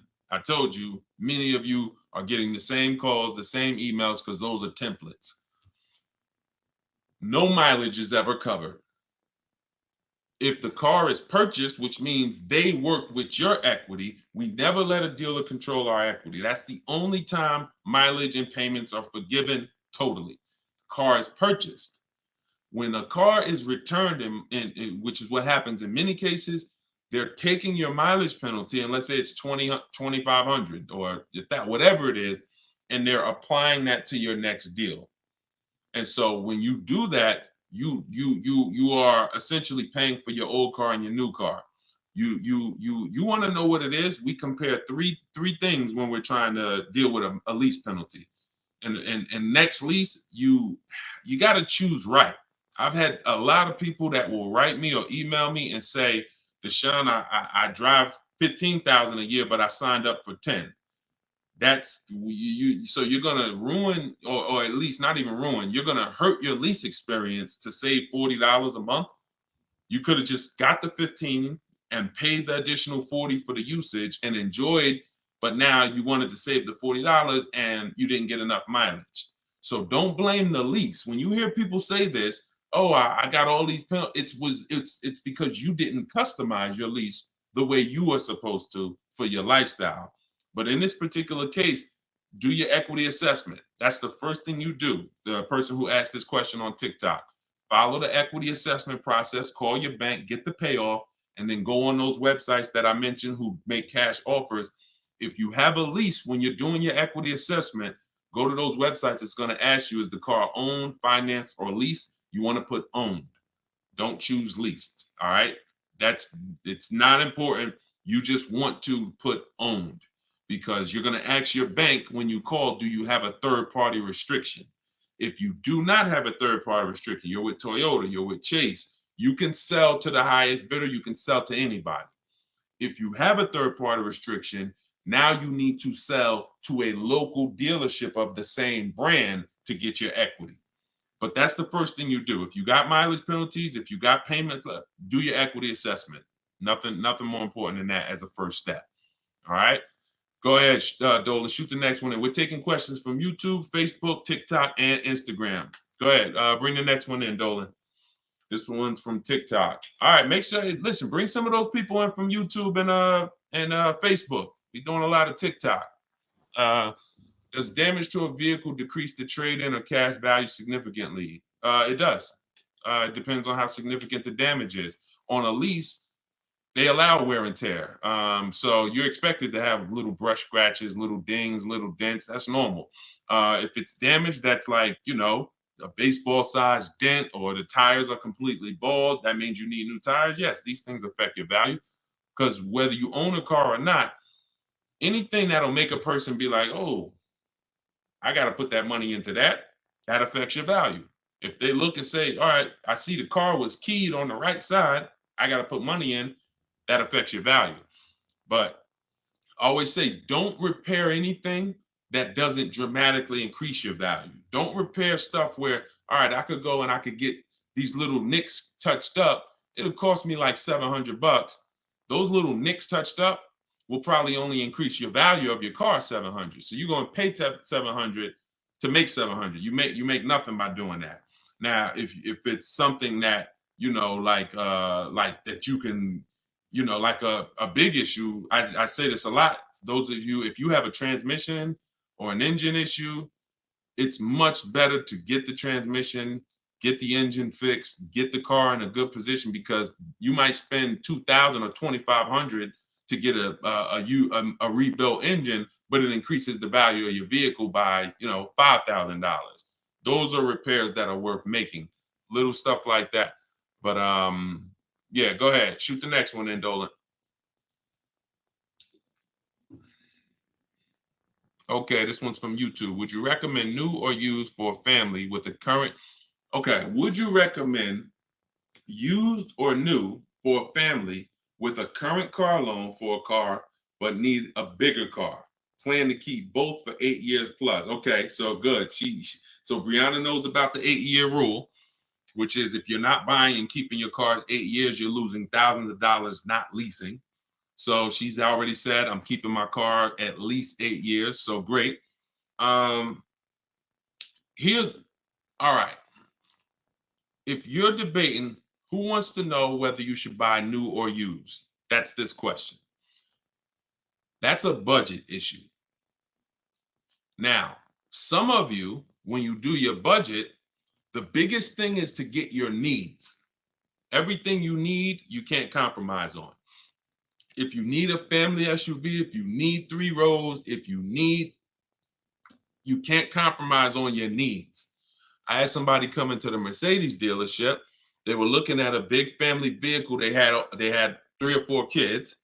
And when I worked at Mercedes, and they said, all right, once we did the pricing, even at our best offer, it was way above their budget. And what they said was, well, what about the smaller one? What about the next size down, which didn't have a 3rd row? I said, let me ask you a question. Didn't you tell me you needed a 3rd row for the kids? Yeah, I do. Yeah, you're right. Now, many people have done this. When the price gets compromised, they take out a need and go for a want. Big mistake. Big mistake. So the needs are the most important thing. The needs are, I can't live without this. I can't enjoy the car without this. I won't enjoy the car without this. It won't do what I needed to do without this feature. All-wheel drive, whatever. So once you establish that and you go for it, some of you will look and say, you might say, man, I can't get a new car that covers all my needs for my budget. That means you go for a pre-owned car. You go for a quality pre-owned car and you get a below market deal using what I teach. Let's say some of you are like, Deshone, I could afford both. My budget allows me to get a new or pre-owned. Now what? Now I have something in my book I call 2 different values. One is the treat yourself, because treat yourself means, I only get a new car every decade. So I'm going to get a new car. I only buy a car every decade. This car is going to be in my life for 10 plus years, 8 years, whatever. I'm going to get everything I want. I'm going to get brand new, latest and greatest. That's one value. Next value is I'm going to get all my needs. A lot of my wants, probably all my wants, get a pre-owned version, not 30, 40% off the price. And that's another value. So that's how it works. It's a budget issue. And if your budget can afford both, then it becomes a values issue. That's it. Okay. I go into all of this. This is exactly what you do. Like, because there's tons of people who could afford a new car and you just like, oh, should I buy used? I've been hearing people say never buy a new car, you know, but at the end of the day, if you have the budget, you got to remember, if you're keeping the car for the long term, you'll get some of that value back when you sell it in 10 years, in 8 years. So if I pay 20% more because I wanted a new car, I'm going to recoup a percentage of that back. Now, that you're not getting that back if you don't keep it. So if you think, oh, I'm gonna get a new one and then I'm gonna keep it 5 years, you might be new here. We don't do that. If you're not keeping 8 years, you should be leasing. You're losing tons of money, and we'll be hitting on that throughout the hour. Go ahead, Dolan, bring the next one in. Great question, Brianna. And if you stay on long enough, you will hear someone who asks your question. And thank you to everybody who gives gifts, stars, supports the broadcast. And of course, thank you to everyone who got your copy of my new digital book, Car Shopping for People That Hate Car Shopping. As part of our launch, it's 75% off.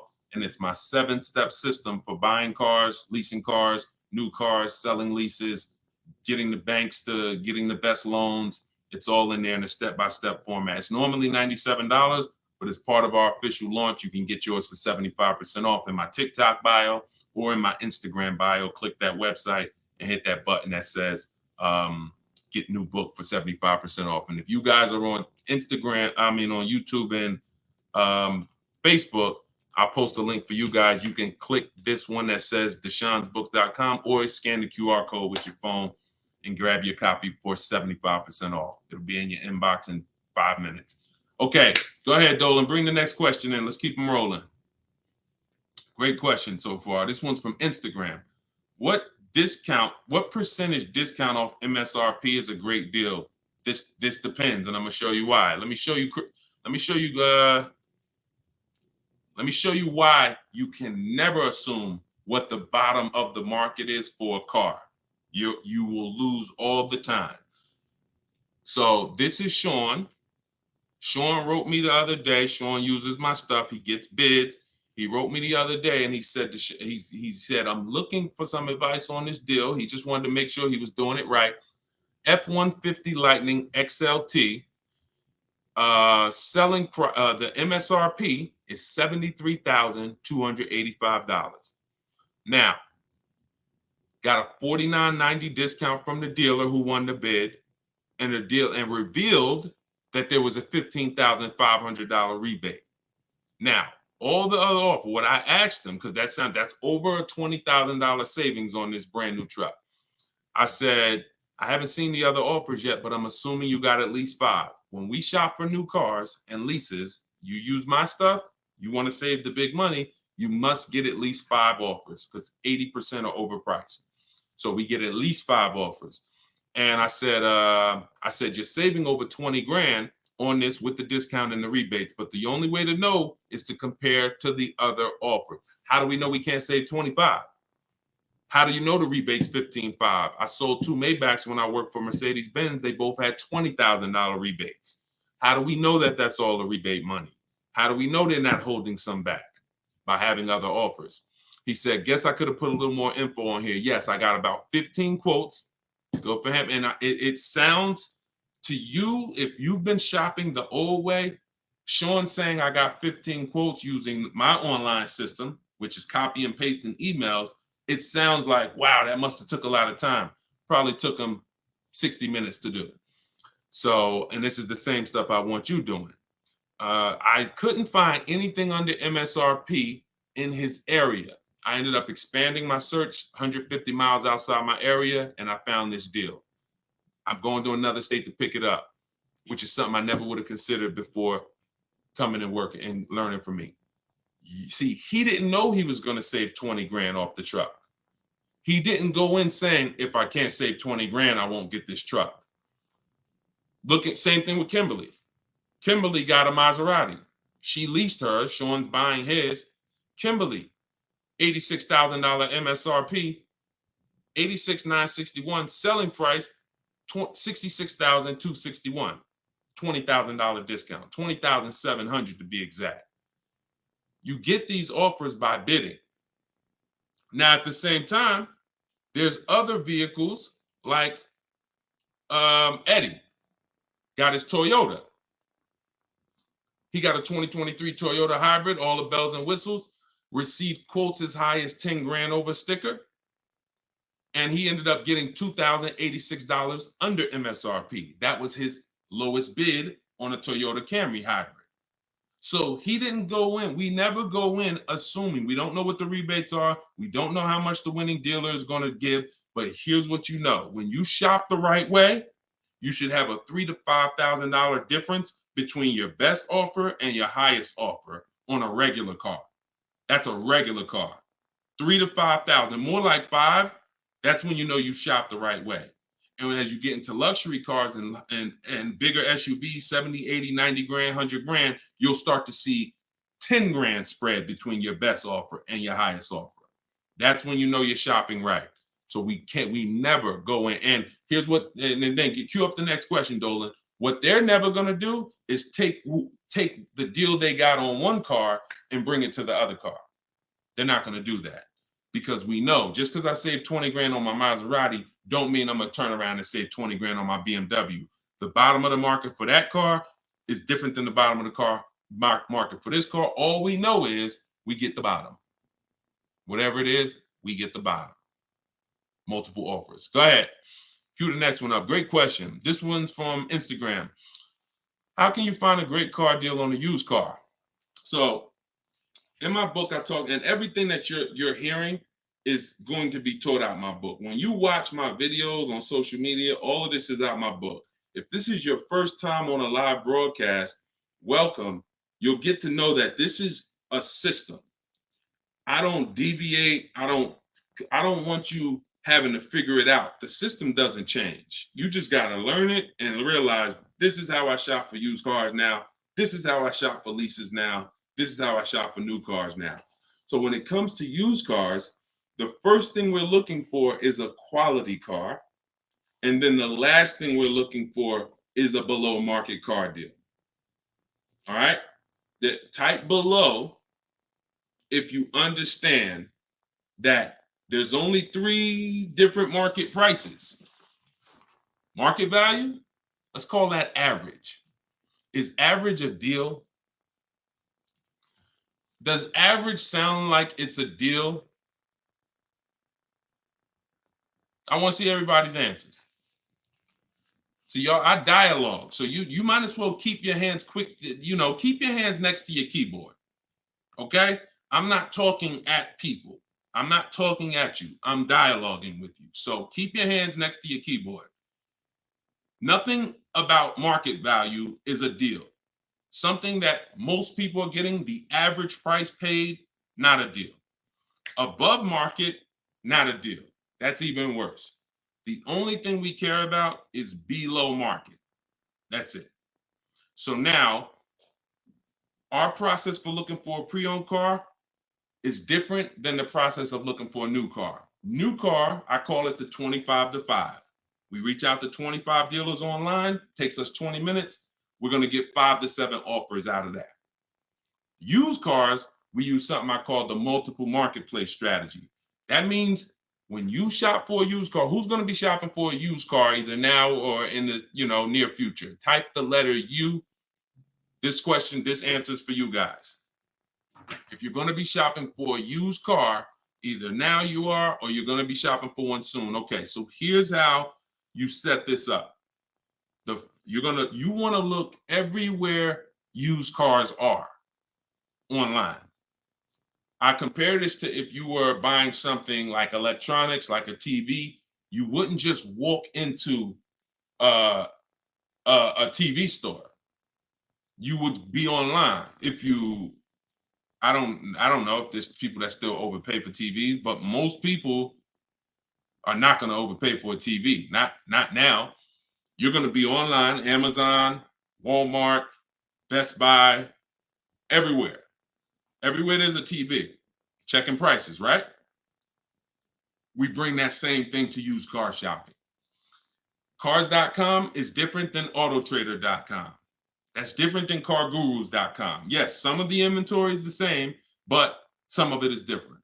Sometimes you'll see a price on car gurus and it hasn't been updated yet, and it's lower on Auto Trader. So you got to look at all the marketplaces. We use 8 of them. We use Car Gurus, Auto Trader, Cars.com, Carfax, Driveway, CarMax, Carvana, eBay Motors. We're looking at all this inventory.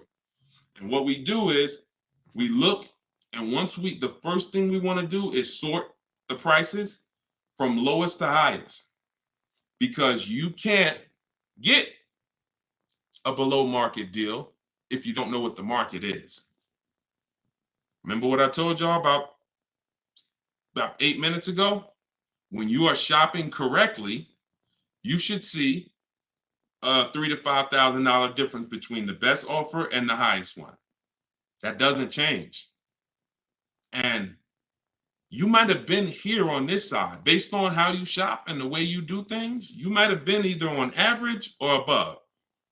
The only way to guarantee you're getting below is you need to look at the market. You need to compare other offers, and I bought below. So we sort all those marketplaces, and we do it by low to high, because we need to know where the low side of the market is.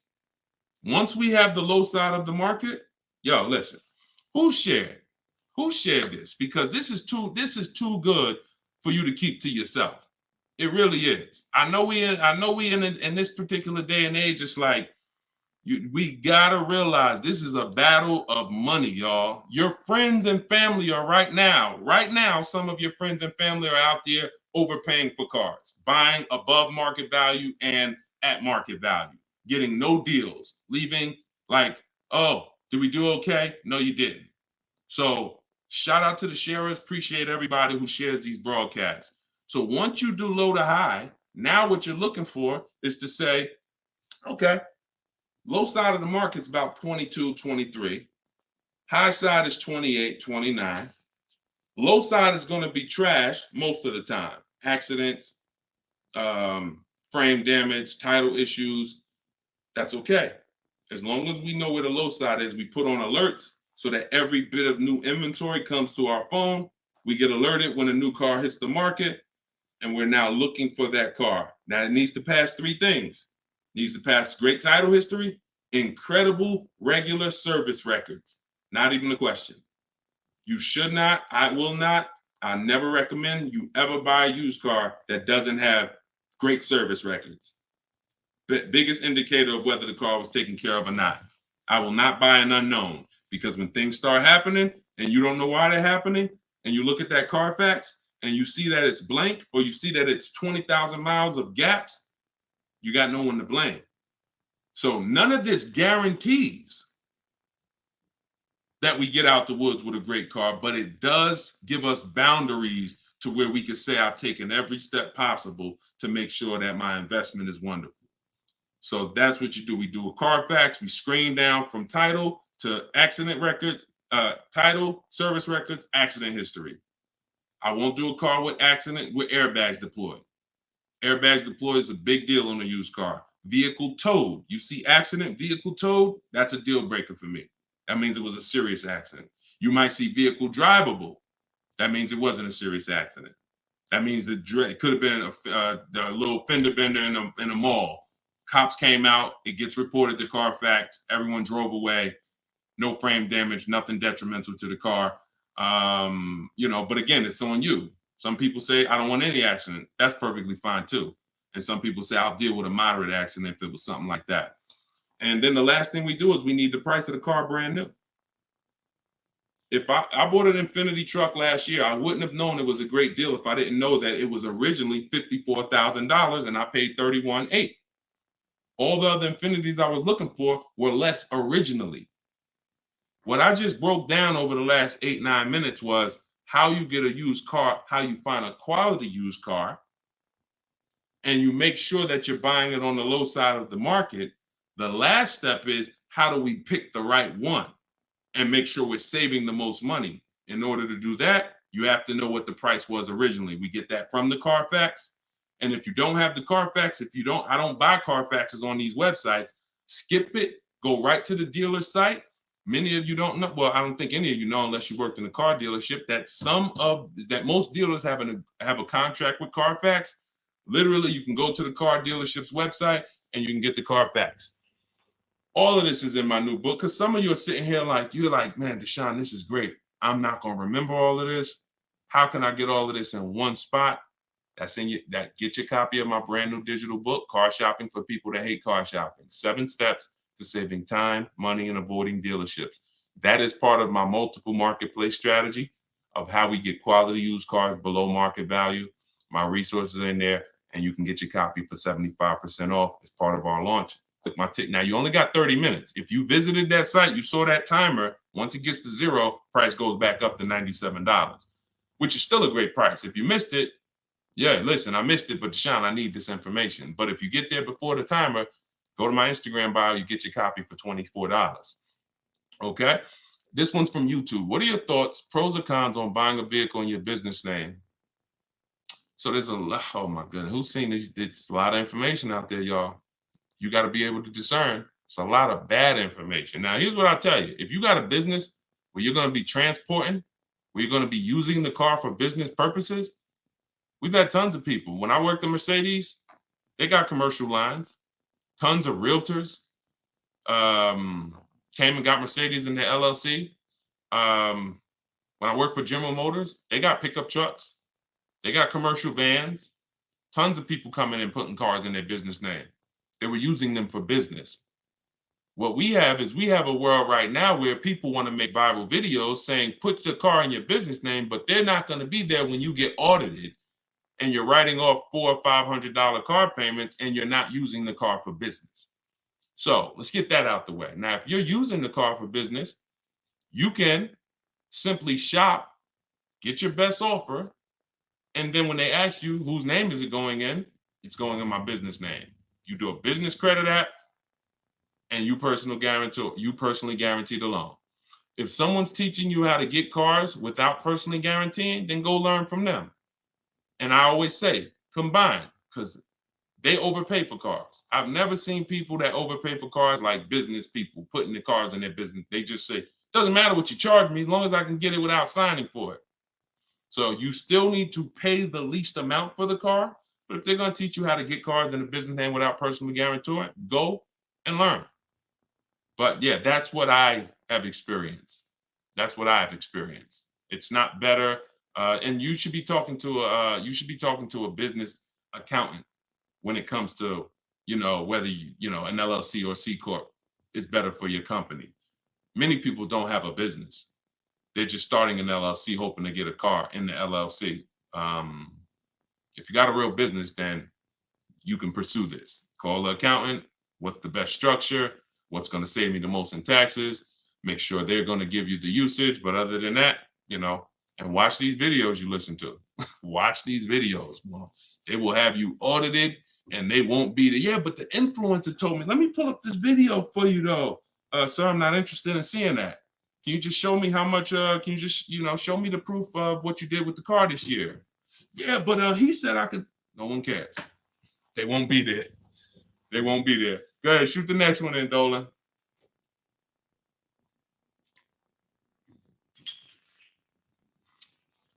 All right, this one's from Facebook. And we're bringing questions from Instagram, Facebook, TikTok, YouTube. We'll try to get through as many as we can in the hour. Why do dealers try to sell you a used car starting with the MSRP and not what it's worth at the present time? Because their goal is to make a lot of money. They're serious about what they do. See, you may have been taught not to take the car purchasing process seriously, not to take learning the best way to save money on cars seriously. If you did, then you're as serious as them. When I get a car, when those who, we've been very fortunate. 2021, I've worked with over 1,700 people personally in my video library. We've had, in the last, my first book, 52 Car Buying Questions, we had thousands of copies of that out. But there's millions of people that buy cars. So we're fortunate that we've been able to help people who know these strategies and use them, but it's still a very small part of the market. But the people who learn from me, you're just as serious about saving the money as someone is about taking your money. You can't get mad when a wolf bites you. It's your job to come in with the rod and say, okay, no, I'm good. I'm prepared. And if you're going in with old strategies and you're going back and forth with a dealer, it's like dancing with a wolf. Yeah, I think I could dance with this wolf and, avoid him. I'm pretty good. This is a professional person who does this 3-4 times a day. So when you start shopping the way I'm telling you to shop, no one can take advantage of you because you're shopping from home. 90% of your used car deal is done. When I got that Infinity truck I was telling y'all about, I was in there for 30 minutes.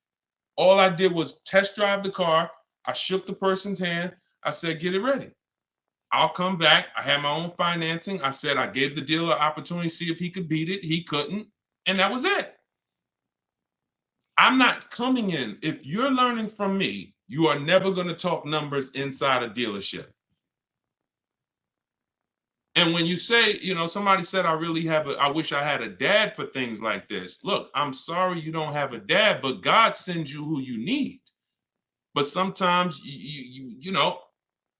I'm here. I've had tons of women that wrote me and said, man, you know what? My dad used to take me car shopping. He's no longer here. You're my person now. Amen. Amen. You have it now, but are you going to act on it? Are you going to act on it and use it and win? Or are you going to stay in old bad habits of, car shopping the way people have been shopping for the last 30 years? Before there was internet, people was walking in the dealerships going back and forth. Internet came, people walking in dealerships going back and forth. Looking on the website, all right, I think I got anything, let me go in here, go back and forth. No. Internet came out, I found out I didn't have to go into Walmart to get a TV. I didn't have to go into the electronic shop. I sat right here and I use these tools. That's what I'm teaching y'all. The tools that exist right now, so you can sit at home and save thousands of dollars, whether you are a great negotiator or not. Won't matter. Won't matter. All right, go ahead. Shoot the next one up, Dolan. All right, let's go. This one's from Instagram. I keep hearing that used car inventories are rising. How come prices on used cars aren't falling? What I'm seeing in the last couple questions is, for someone who doesn't know how to shop, there's no deals around. Look, we've been doing deals since and what I'm gonna do, I'm gonna give Felicia's deals for one of my broadcasts because I started our video library, which is the video version of my book, years ago, 2021, November, middle of the pandemic. People overpaying by thousands, 5-10 grand over sticker price, like dealers just cleaving people. You may have experienced that. You might have got one of those offers and had to sign it because you thought you had no other option. So when I started this, Felicia came in, started getting bids. First one to ever use what I taught. Got a BMW X1, brand new, saved $1,950, January 2022. That showed us deals. We've been making deals ever since. I don't broadcast them a lot, but in my TikTok bios and my Instagram bios, deals ever since. But for the person, if you don't know how to shop, if you're using what I'm telling you, you're going to see deals everywhere, getting bids. You're going to realize 80% of the dealers are overpriced. That's what they're supposed to be. We don't try to change the 80%. We expose the 80% through multiple offers. I don't go in and look at I just told you, we talked about below market, average market, above market. We're not trying to turn the people who sell cars above market and market value into the people who sell below market value. We're not. We're identifying below market offers by looking at multiple options. It's my two favorite words. And the more you learn this, when you use this, because this is not hard, this is 60 to 90-minute car deals. What you've been doing of going in and spending days in dealerships, multiple visits. Let me go back. I'm going to talk to them, see if I get another $50 off a month. All the deals that you're going to see here, look, this is Charles. Nope, Let me show the used car deal because Yankee fan asked about a used car. Look at this. Pierre just got a Mazda CX-5, saved 20% off the original MSRP 2022. Very big thanks to Deshone, educating and empowering me to control the entire purchasing process. You hear how he talk? Sound like me. Empowering me to control the entire car buying process. Use the perfect budget calculator. That's a calculator I invented that actually you get in my book. It's too much in the book for me to mention. It's a digital book, but everything I teach is in there, as well as calculators that I've invented. It says, really helped me figure out what I could realistically afford. And with the true value percentage calculator, true value is how much I'm getting off the original purchase price. We call that TVP, true value percentage. My Infinity truck, it's 3 years pre-owned, 54,500 brand new. I bought it for 31.8. I got 42%, the true value percentage. These are terms that I created because what we do, it's never existed. So you're not going to hear stuff you've heard because literally I created it and we made it real by thousands of people using it. So he said 20% off MSRP. This is Vincent. Vincent got a 3-year-old Lincoln Corsair. He said, I found a deal at 43% off at a dealership. He said, my target was 30 to 35%. So he went in knowing what the new car prices was on the car. He used our system, the multiple marketplace system, found a deal at 43% off original MSRP. That's how you know you got a great deal on a used car. For those of you who are going to be buying used cars, if you don't know the new price, there's no way for you to determine. And that's how some people got in trouble all through the pandemic. You paying $29,000 for cars that were $30,000 brand new. If you knew true value percentage, you would have looked and said, okay, wait, the car's $30,000 brand new. How are you charging 29? You wouldn't even have been there. But because no one has known and they look on websites and it says good deal, great deal, bad deal, and they're using algorithms to tell you that, people went in and they overpaid. Must know true value when it comes to used cars. But there's deals out here. They've been out here, Yankee Fan 201. You just got to change the strategy. If you keep doing what you've been doing, you'll keep getting the same result. And we know that. That's the definition of insanity. Change what you do, change the result you get. All right, go ahead. Shoot the next one in, Dolan. This one's from TikTok. My car got stolen. Insurance is saying they want to fix it, but it's not in good shape. How do I get them to pay out? Your car got stolen. So, okay, so you got it back. Insurance is saying they want to fix it, but it's not in good shape. Isn't that the point of them fixing it? I don't really understand. You might have to add some more to that. It's stolen. It's not going to be in good shape if they damaged it when they stole it. Now you're going to put in a claim. That's why you have insurance, so that you can have whatever damage was, and you're paying your deductible. So you're not paying, if it costs $5,000 to fix, you're not paying $5,000, you're paying your deductible, and the insurance is fixing the car. Unless I'm missing something there. Go ahead, shoot the next one in. All right, here's another one from TikTok. What credit score should you have to use the 1.5% rule on leasing? Fair credit is good for leasing, 670 and up. If I couldn't qualify for a lease, my only goal would be to qualify for a lease, to get my credit where I could qualify for a lease. It's just too much money at stake. I have a 3-year lease that's finished in June. Is it possible to negotiate on the buyout price? No. I haven't heard of it. I'm not going to say no, but I haven't heard of negotiating on the buyout price. Buyout price is set from the day you lease the car. The bank knows what they're looking to get the car back for, what they're looking to sell it for.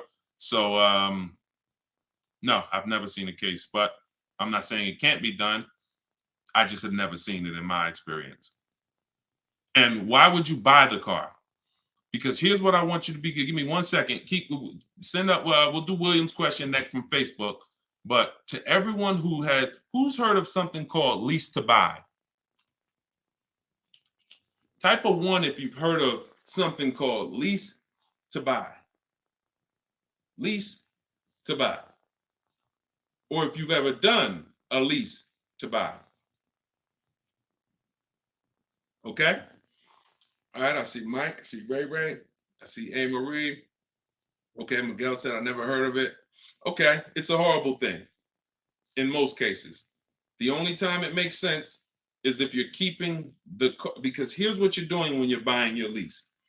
The real question is not, should I buy my lease? The real question is, should I buy a used car or should I lease? You've already had the car for 3 years, leasing it. Now you have an option. The option is I could buy this vehicle. I'm not going to go into detail about how to make sure that's a good price. It's simply just comparing to the price of a comparable used car on the market. But if you buy your lease, you're buying a used car. That's all you're doing.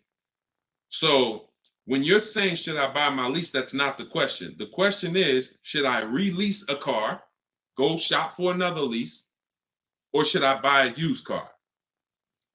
Now, the downside about buying the used car, which is your lease, is you've already had the car for 3 years.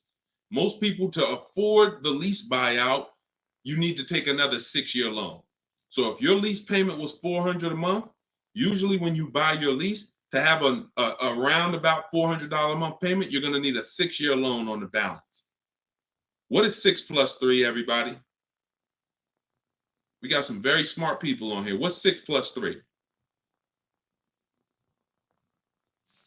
Come on, I told y'all, keep your hands by your keyboard. That's it. 9.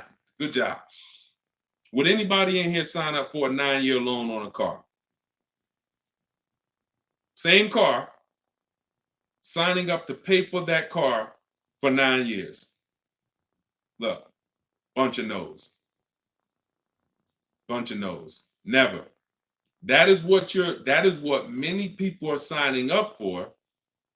Now, if you keep it, you can possibly, if you keep it for 11 years, you could possibly get some of that back. It's almost impossible. But when you trade in the car and you sign up, you buy your lease, you already paid for 3 years, you sign up for another 6-year loan and you trade it, because most times you get tired of the car. You're like, man, all right, I've been in this car for 5 years. I had people walk in the dealership. This was what they did. Been in the car for 5-6 years. Said, you know what, man? All right, it's time. I find out that they bought the lease out. They still owe a ton of money on it because there's still 3-4 years of payments left. You've been in the car for 5 years and you're like, man, all right, let me go replace it. Hey, you still owe $20,000. You still owe $8,000. Oh, Dad. Buying your lease out is one of the worst things that you can possibly do, because it's just agreeing to too many payments on the same car, unless you just plan on keeping the car for 8 years. If you say, rare case, and cue up the next question, Dolan, you can put it up now. It's my last sentence. If you say, Deshone, I leased the car. I just fell in love with that car. I want to keep that thing until the wheels fall off. I'm going to keep it, and I'm going to just have it for the next 10 years. Then buy the car. You fell in love with it, and you're like, man, I want this car for the next 10, 12 years, then you can buy the lease. If it ain't that, it's one of the worst things you could possibly do. All right, William from Facebook said, I've been looking at a brand new 2023 Lincoln Aviator. It's been on a lot for months. You already lost me. Let me tell you why. We don't identify one car. If that dealership's at an 80% dealer, there's no way that we could get great deals on it. We don't identify, we don't lock in. Cars are cookie cutter. Cars are cookie cutter. That means whatever that car is, there's several of them around. There's no unique cars. This is an assembly line. Bloop, bloop, thousands coming into the Northeast, going into the Southeast, going into the Midwest, thousands. So when you look at a car, you have to see that like I see it. New car, used car, doesn't matter. There are hundreds of this car out there.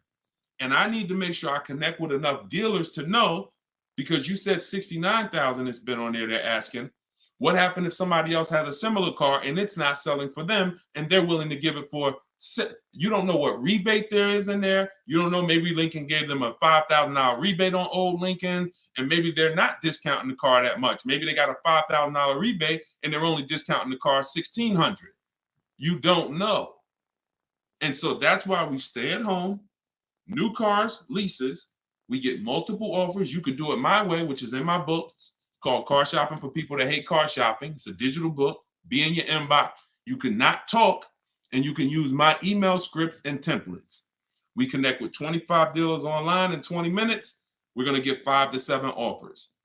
Or you could do it your way, and which is a manual way. It's not even your way. It's a manual way. And you can call several dealers. I would ask for the sales manager, and you try to get 5 quotes.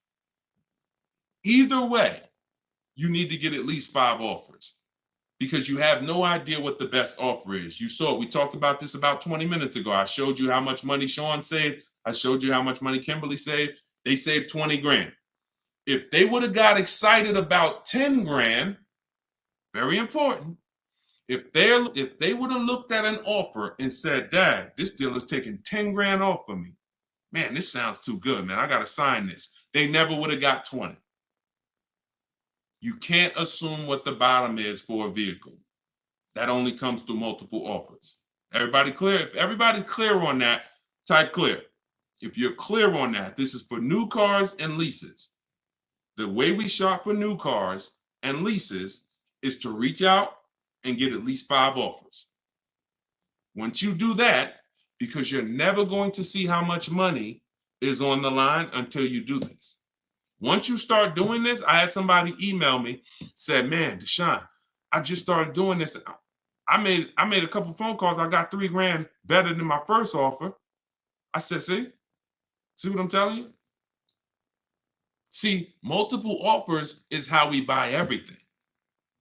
All I'm teaching you to do is buy cars the same way you buy everything else, the same way we buy every other product. And if you notice, the way you've been buying cars is not the way you buy anything else. You don't walk into stores and say, hey, come on. You don't do that with anything else. And I'm telling you, you don't have to.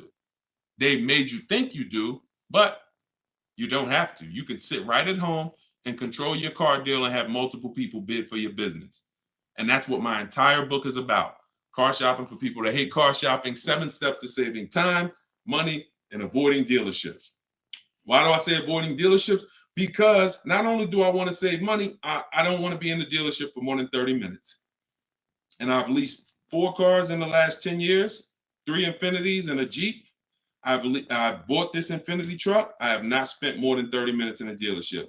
Not only that, anyone who's learned from me has not spent more than 30 minutes in a dealership. It doesn't take that. So I don't want you to be like, yeah, Deshone, I used your stuff and I was in the dealer for about 3 hours. No, you didn't. No, you didn't. You didn't use my stuff. When you use my stuff, you're in and out of there in 30 minutes, tops. All right, so you can get your copy for 75% off as part of our book launch. In my TikTok bio, there's a website there. And in my Instagram bio, there's a website there. And just click that button. You got 30 minutes, though. If you visited that site, 30-minute timer started. Once it goes to 0, it's back up to $97. But you can get it for $24. And if you're on YouTube or Instagram, if you're on YouTube or Facebook, you can scan the QR code or you can go to deshonesbook.com, which is on the screen. All right, come on. We got time for a couple more. Go ahead. Cue them up. We'll try to do these last couple ones quick as possible, Dolan. Go ahead. Shoot the next one. And everybody getting value. If you're getting value out of this broadcast, can you type $signs? If you're getting value out of this, this is what we're going. Listen, I love doing these. Make sure when you talk to your coworkers, you tune in. Make sure you learn this stuff. This stuff is worth thousands to you. Nothing that I talk about will ever be hundreds. I'm not telling you to none of this is hundreds per month. But all right, this is from TikTok. How do I negotiate purchasing additional mileage after the lease agreement? Typically, they have a structure for that. If you're going to purchase additional mileage, you can call a leasing company. I know as long as, like I think I remember BMW and Mercedes, they used to let you do it as long as you weren't within like the last 3 or 6 months, and they just charge you for the mileage. I think they charge you, 15, whatever it is. It's a set thing. You're not negotiating it. You're just calling to add more mileage. Yeah. Go ahead. Next one. I'm gonna knock out as many of these as possible in the last couple minutes. Go ahead. YouTube. This one, bro, says his book is 75% off every time I see this live streaming. Each time I go his website, the book is $100, no discount. Even when he claims to resend the code, it's $100. Sketch. It's your fault. You missed it. You missed it. That's an introductory offer. You missed it. It's not there anymore for you. Next question. And unfortunately for you, you're going to not pay $97 and you're going to overpay for cars because I can just tell by the way you talk. Send me your car deal. Remember him. Send me your car deal. Next car deal you make, send me the paperwork. I love to talk about it on the show. Be a learning experience for everybody. YouTube, got the book. I'm looking for a 3-year-old pre-owned car. Should I be looking for a 2021 or 2022 if I'm looking to buy this year? So when it comes to newer used cars, you don't typically see them. I'm gonna tell you why. There's only 2 ways dealers get used cars. Somebody trades them in, or they come off lease. Average lease is gonna be 3 years. So you're not going to see many 2-year-old cars because not many people buy their car and go trade them in 2 years. Not if they're financially wise. You don't want to do that. So you typically have a harder time finding a 2-year-old pre-owned car than you do a 3-year-old pre-owned car. Now, in the case of I would still look. I'd look at a 2-year-old, see what you got, and if you can find something that is within the budget, 2 years old, then I would do that. I don't go older until I see that I can't find anything in the budget, and then I'll go older by 1 year, or I might include and start out looking at 12,000 per year average miles driven. You don't want to start expanding mileage or expanding going back older in years unless you have to. And each time you go back, you should see more inventory. You can start for the 2022. And another thing, one thing before you go to the next one, Dolan, I don't recommend looking at 1-year-old pre-owned cars. I'm gonna tell you why. Or even 2-year-old pre-owned cars before you see what the price on a new one is. Because you don't know how much, and I've had Julie is a perfect example. Let me see if I have her. I don't think I have her stuff here. I don't. Wait. Hold on. Let me see if I can tell you about Julie, because Julie asked me, she said, do you think I should buy a new car? She was looking for a 1 or 2-year-old used car. I said, Julie, she said, how much should I be saving? Now remember, we don't know how much a great deal is until we have comparison offers. Thanks, Big and Brown. Enjoy it. Use the book. Enjoy it. Said I bought the book. Shout out to everybody who bought the book. If you bought the book, type I don't know. Just shout out to everybody who bought the book. Use it and win. She said, and I told her, I said, look, if you don't have a lot of used cars out there, which you won't if it's 2 years old, you don't have enough offers to be able to compare. I said, shop for a new one. Use the offer. You have no idea what the new market is. And so if I could save big money on a new one, then that tells me how much I need to save on the second one, on a 1-year-old one, on a 2-year-old one. Now, if the discounts on the new one are not big, then maybe, I'm not, because she's like, okay, it looks like with a used one, I'm saving like $8,000 off the new price if I get 1 year old. I said, shop for a new one. She ended up getting a better deal shopping for a brand new one than she thought she would get buying a 1-year-old one. So whenever you're buying something that's relatively new, 1 or 2 years old, I always tell you, shop for a new one first. You never know. It could be tons of rebates. You could end up like, there's people buying that same Maserati or that same vehicle that Sean got, or the same Maserati that Kimberly got. We showed their deals earlier. If they don't know that you could save 20 grand off a new one, how much do you think they're expecting to save off a 1-year-old one? Not much. But if I could save 20 grand off a new one, and this is different with every car, this is why I'm telling you this. If I don't know I could save 20 grand and I have no idea, that means for a 1 or 2-year-old one, I better be saving 30. If I could get a brand new one, no miles, first owner, 20 grand off, and that's the market for the new one, then if I'm getting a 1 or 2-year-old one, I need to save at least 25, 30. Does that make sense? Type makes sense if y'all are getting that. This is only for the people who are like, Deshone, I'm thinking about buying a 1 or 2-year-old used car. I don't want one that's too old. You need to shop the new market first. Now, once you shop the new market, then you can shop the pre-owned market, but you'll have something to compare it to. Got to know what you can get a new one for, or you'll overspend for that 1 or 2-year-old one. All right. Preston said, got the book. Oh, we already read that. All right. Let's go throw another one in. Go ahead. Throw another one in. Let's go. TikTok. How do I negotiate purchasing a deal? All right, we already did that one. All right. I think, okay, another one. TikTok. I'm going to look at new Audis this weekend. Plan on paying cash. What kind of things should I ask? How long are you keeping the car? How many years are you keeping the car, Miley MK? Miley MK said, I'm going to look at new Audis this weekend. Plan on paying cash. What kind of things should I ask? How many years you keeping the car? We never talk numbers in the dealership. Remember that? You're there to decide if you even want the vehicle. That's what we're there for. See, I have something in step 4 of my book. You'll hear me talk about this. It's called shopping, not buying. We don't buy, and I don't even think he's on here because he's not answering. But for those of you who have a similar question, let's break this down.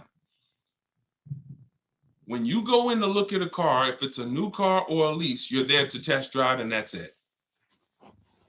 That's all you're there for. We're never going to talk numbers. We are never going to talk numbers in the dealership. Our deal is made from home. New cars, we make our deal through getting bids. We accept the bid from home. Many of you, you're going to have your new car delivered, which means 100% of your transaction will be done from home. Sometimes the dealer that wins the bid, they don't deliver. And so you're going to go pick it up. 95% of your transactions done from home. Buying a used car, you're using those marketplace strategies that we talk about. That's in my book and that I went into detail with. And then you're finding your best deal. You're verifying fees. You're doing all of that from home. By the time you get to the dealership, the only thing you're doing is test driving the car and you're locking the deal up. Deal is done from home. We are not going into dealers looking for a deal, to make a deal. Our leverage is at home. That's where we can talk to multiple dealers. That's when we can get multiple options. You have no leverage inside a dealership. You're going to get emotional. Some of you are, and you're going to be like, oh, and you make a mistake, you overpay, and you can't compare. So we are only there to test drive. That's what you're there for. Go drive the car, see if you like the car. If you do, get a card, come home, get offers from home. That's it. And when you do this, you'll start enjoying the process. See, sometimes people say to their children, hey, y'all, hey guys, I got some exciting news. This weekend, you know what we're gonna do? What, Daddy? We're gonna go out and we're gonna look at cars. You know, we need a new car, and we're gonna go, and I got 3 cars. We're gonna go and we're gonna test drive this one. I want y'all to see in it, make sure y'all feel good in it, and then we're gonna go drive this one, then we're gonna go drive this one, and then we'll come home, we'll talk about it. Oh, that sounds like fun. Oh, that's great. That's great. Now you go there, you're test driving, sticking to the plan until Dad gets looped in. Hey, you know, we got incredible deals today. You know, today is our big sale for the month. Oh, really? What kind of sale? Well, the owner said, you know, we're way behind our goals. So he basically told us this morning, anybody who comes in today, like, we're not turning away any reasonable offer. Oh, wow. Okay. You know, I was planning on going to look for some other cars. Is this something that'll be here like after the weekend? Actually, the owner said it was only today. In fact, he said we was going to sell 10 cars. We already sold 7. So, you know, once we hit 10, he's not going to be as aggressive anymore. Oh, man. Okay, son. Now your kids are sitting over there. They're by the door. Dad, remember we were going to see the next car. Wait, hold on 1 second. But you know, what type of deals you think we could get? 2 hours, 3 hours later, taking the car home, not going to get your best price. You got sucked in. That'll never work for you if you. That'll never work on you if you just follow. And some of you, you're quiet. And some of you quiet because you're like, dang, Deshone, that was me. That's how I did my last car. With better strategies, you get better results.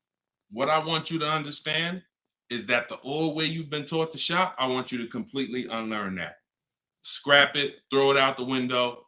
There's no guesswork when you're using what I'm telling you. It's going to be a much better experience. You're going to save much more money and you're going to have price assurance. You're not going to leave with your car. Hope, look, Ray said that was me, my last 3 leases. So that's called discounting the purchase price. That's called discounting your shopping experience.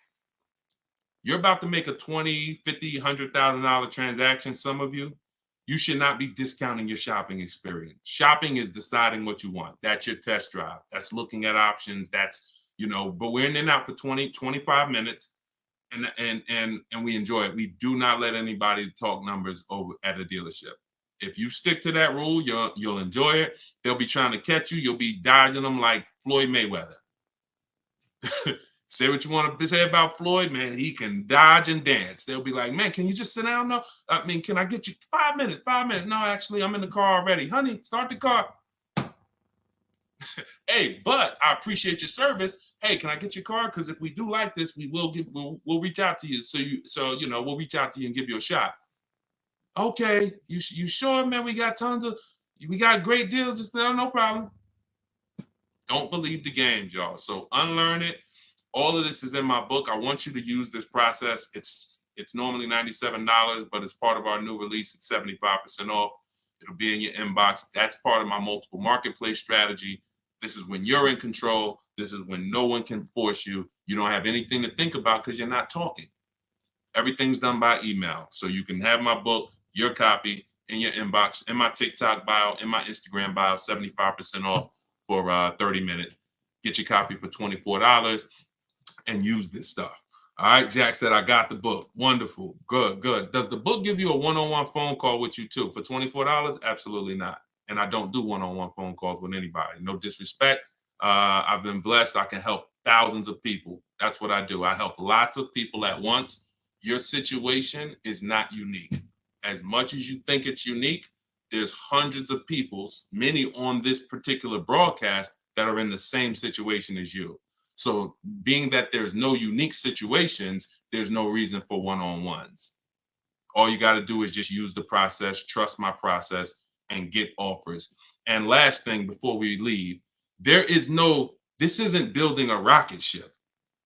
Getting multiple offers is something that is not hard to do. You just haven't been in the habit of doing it. This isn't something you got to say, oh, I hope this works. You're not doing an experiment here. You're getting multiple offers from lots of dealerships and you're seeing lots of options and you're picking the best one.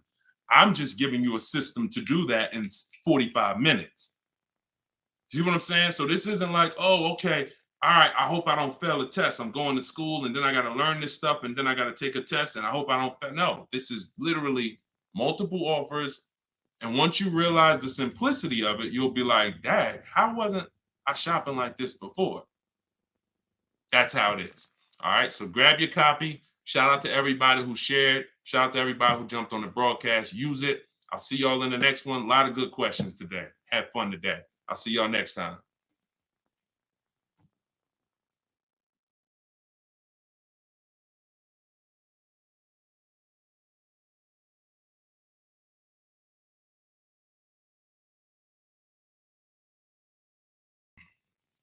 And welcome, welcome, welcome. So yes, as I just said, we will be going over the 7 steps that you will use to save money on cars every single time.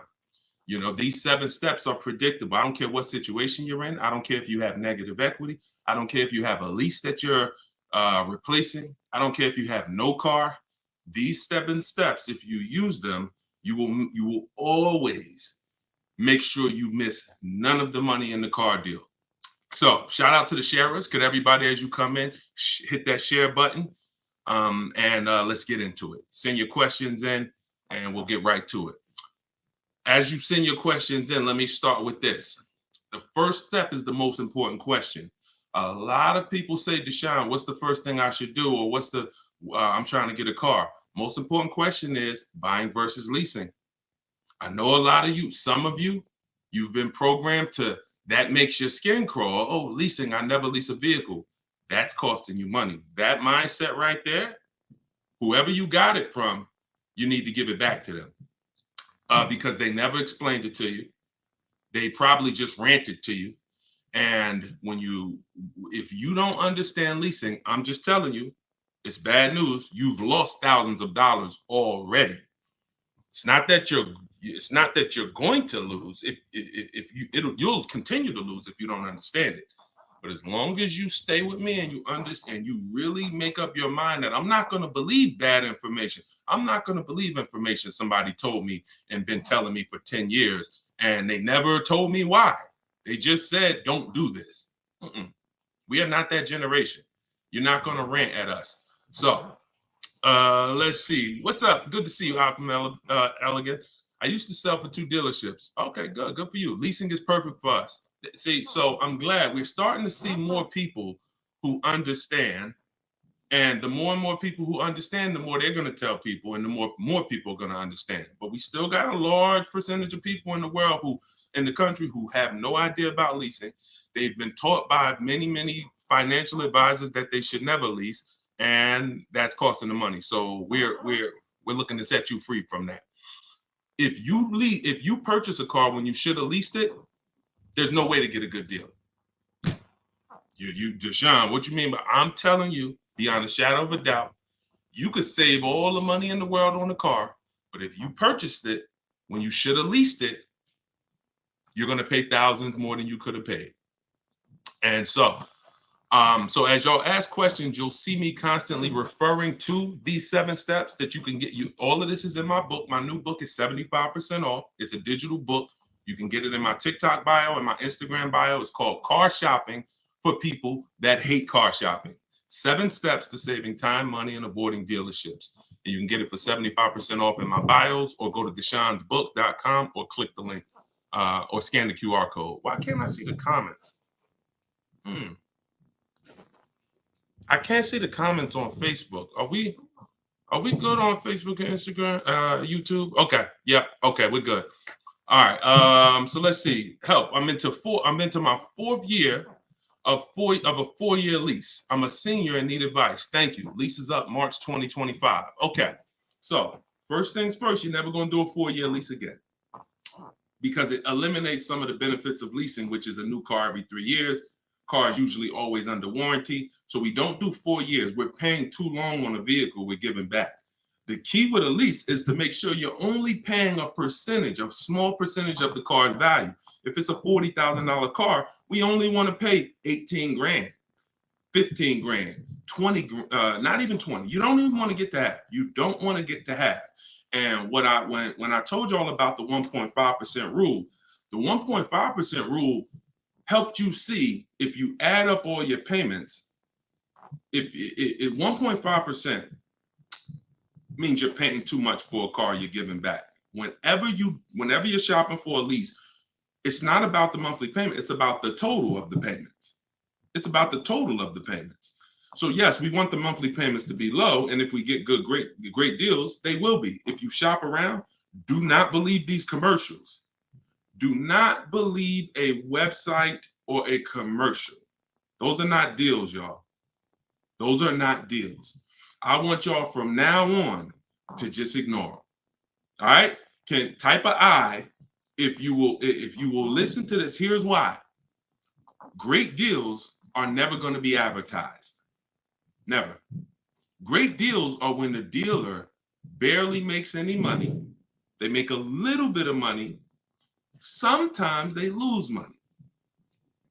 That's a great deal. Dealer makes a little bit of money, or they lose a little money. We ain't putting nobody out of business. I'm here to tell y'all that you will never see commercials plastered all over and billboards advertising deals where the dealers make a little bit of money. It's not going to happen. So when you see these advertisements, you'll notice they're always with thousands and thousands of dollars down, no taxes, no fee. So pay no attention to those. The only way, y'all, that you will know a good lease deal is to shop for it. It's the only way, because they're not going to advertise it. And so when you shop the way I'm going to teach you to shop, where you're at home and people are bidding for your business, you are going to see that the deals that you're going to get are thousands below what those commercials say. So the first thing I want you to do, miss, with the 4-year lease, let's go to our system. I want you to look at my notes. I broke down each step for you in my 7-step process. Step 1 is the most important question, where we're deciding, should we buy or lease our next car? It's the foundation of our car deal. So the first thing you're going to be doing as you bring financial literacy into your car purchase, could we shoot the TikTok likes up? Could y'all, as you come in, just keep tapping the screen? Shout out to everybody. We already got about 300 people on here between all the platforms. So could y'all just keep typing the screen and shoot those likes up? So the first thing that you're going to do is decide whether you're going to purchase a lease. It's paramount, because that's the foundation of your car deal. You save the most money by being on the right foundation. We talked in a different broadcast I did about how the long-term purchase is a winner. If you keep your cars 8-10 years, type me in the comments. If you're somebody who you keep historically, doesn't mean all the time. Thank you, Optima. But if you historically keep your cars 8, 10, 12 years, type me in the comments. Okay, I see you, Christy. Now, the other side of the coin is the people who who lease. Short term, you win, because you're going to pay such a small amount for the car. It's just, you never put the money in the car. But the middle ground is what we want to get away from. So if you put your deal on the wrong foundation, you purchased, but you should have leased. You leased, but you should have purchased. There's no way for you to get your best deal. It's over. You've made a critical error. So let's just say now, y'all got new information, you're moving forward, you're like, Deshone, okay, that's step 1. I'm going to decide if I'm a long-term person, which is an 8-year person. We talked in other broadcasts about depreciation. This has nothing to do with whether you're paying cash for cars or whether you are taking loan. This has everything to do with the depreciation of a car. 8 years is when you purchase. If you're keeping your cars 8 years, you purchase them. If you're not keeping your cars 8 years, you're leasing them. So that's step 1 in the book. That's step 1 in my process. Step 1 in how I teach. Now let's go to step 2, equity assessment. So, young lady who asked the question, she says she's a senior. I'm calling her a young lady, but she says she's in a 4-year lease. It's up in 2025. So now you've already decided you want to lease again. So step 1, check, done. Step 2, equity assessment. We must analyze the equity in our asset. If you have a car right now that you're replacing, if you have a car that you're driving, some of you want to hold on to that car. I don't usually recommend it unless you're a high mileage driver. I know some people like to have, or unless you, because, you know, having a car and not using it is like, for what? But let's just say you're going to replace your car. Now, you got to realize, y'all, your car is worth a different amount to different people. I want to let that sink in. Let that sink in. The car you have, the lease you have, who didn't know you could sell a lease? Type H for honest.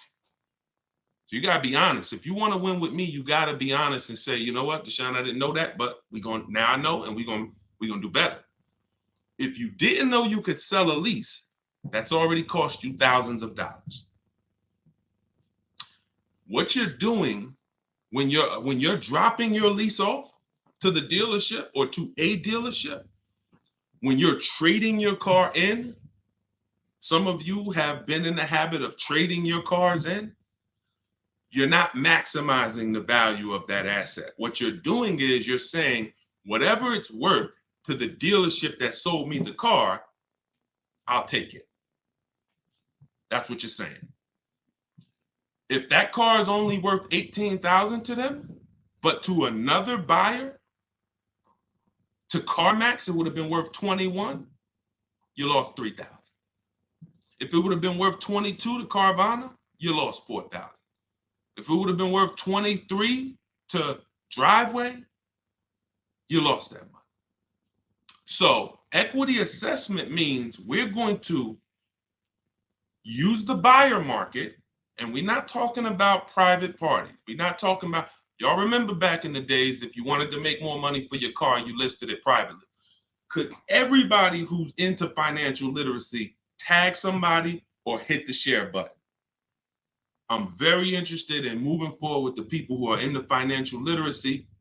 We cannot do this mission of reaching people without you. And I appreciate when y'all hit that share button or you tag somebody. And not only do I appreciate it, they will appreciate it. Hold on. I just lost my volume on the iPad. Hold on. Let me know if y'all can hear me. Let me know if you can hear me on TikTok. I know y'all can hear me on the other platforms, but I might have just lost my volume on TikTok. So how do we do the equity assessment? Hold on, I'm waiting for confirmation for TikTok here. Can y'all hear me? And is the volume still good? Let me know. Oh, we got a couple hundred people on here. Somebody type fast. All right, thank you. All right, so the equity assessment means we're not going to a private party. There's a couple steps in this. There's 3 different types of equity assessments. I break all of this down in my book. You can get it for 75% off.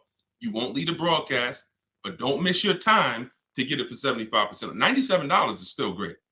We've gotten dozens and dozens of reviews for $97, but I want you to get it for 75% off. Go get it.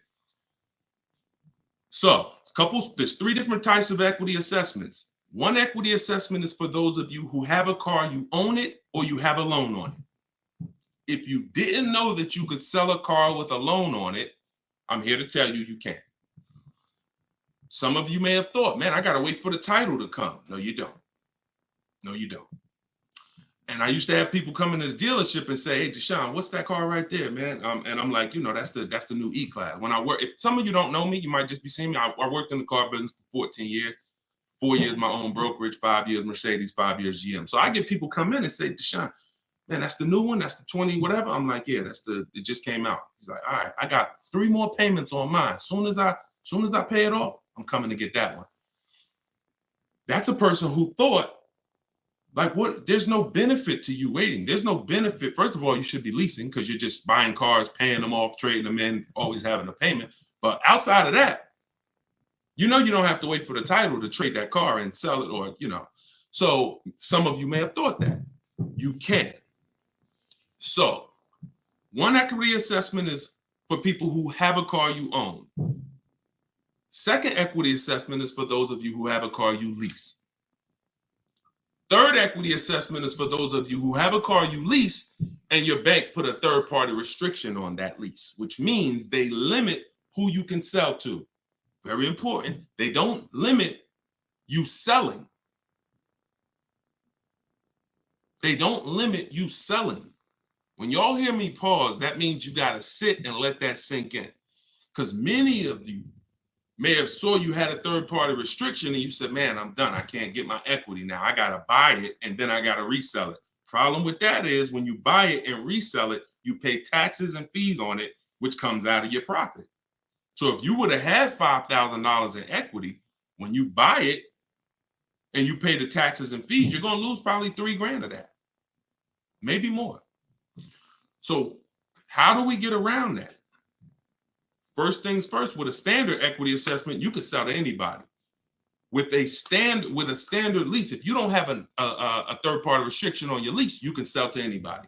And here's who you should be getting your cash offers from: CarMax, Driveway, Carvana, AutoNation, Kelly's Blue Book instant cash offer. kellysbluebook.com is trash. That's a marketing website. I see y'all lighting up the likes on TikTok. Shout out to you. Shout out to everybody coming through on TikTok. I see you. And so kellysbluebook.com is a marketing site. They are not going to pay cash for your car. They will tell you your car is worth 20, but then when you go to instant cash offer, Kelly's Blue Book, they make you a cash offer for 18. But for years they sent you into dealerships trying to, Jay, my Kelly's Blue Book said my car is worth this. Well, but Kelly's Blue Book doesn't buy cars. So you want to go to Kelly's Blue Book instant cash offer only. So last one, Vroom's out of business. We used to give Vroom an opportunity, but they're out of business now. Last one is Car Gurus, Sell My Car. So between you could do We Buy Cars USA too. So now that's going to get you 6-7 offers in about 20 minutes. Very important if you have a lease. When they ask you, is your car leased or owned or financed, put owned. Trust me, the more you follow me, if you read the book, I'll explain it later. I don't have time to explain why you're going to put owned. I've explained it in other broadcasts. Don't put that the car is a lease. If you don't have a third-party restriction, you can sell to anybody, but their websites don't know that. Now you're going to call your bank, and you need to know what your payoff is. If you own your car outright, there is no payoff. So whatever the offer is yours. That's step 2. If you have a third-party restriction, then you're going to sell to a dealership. But you must get bids. How do we save so much money? How do I teach people around the country to save so much money? Besides the process, when it comes to negotiating, you've never heard me teach y'all any negotiating skills, and I never will. The biggest negotiating skill that I teach is how to negotiate one-to-many. When it comes to how I help people save thousands of dollars, look at this young lady here. Look at this young lady here. But look at Greg. Greg got a $56,000 car. He's paying $527 a month on it. Like this person here on a new Toyota, they got and they leased it. The Toyota, they purchased it. They got the car. It was $41,000. They got it $2,086 under MSRP in a market where people are paying list price, still paying over MSRP, paying fake fees. They saved $2,086 from home. Not in the dealership battling, in home, talking to their family, having dinner, lunch. They're saving $2,086 off a Toyota Camry. So it's a $36,000 car, 37. So anyway, how? One-to-many bids. And when you step into the world of getting bids for the cars you want, getting bids when you sell your car, not trade, and getting bids for your loan from banks and credit unions, you're going to see where all the money's been hidden. So that step I just broke down for you, young miss, who you said you're in the last year of your 4-year lease, you go and do that step before you do anything else. And if you have a third-party restriction, you're going to call, you're going to speak. I have a script in my book. All of this is in my book. You can get it for 75% off. If you got your copy, congratulations. You're about to save thousands of dollars on every car, because leasing is in there, purchasing is in there, new cars, used car, high mileage drivers. Get it for 75% off in my Instagram bio or my TikTok bio, or you can scan the QR code on the screen, or you can go to deshonebook.com.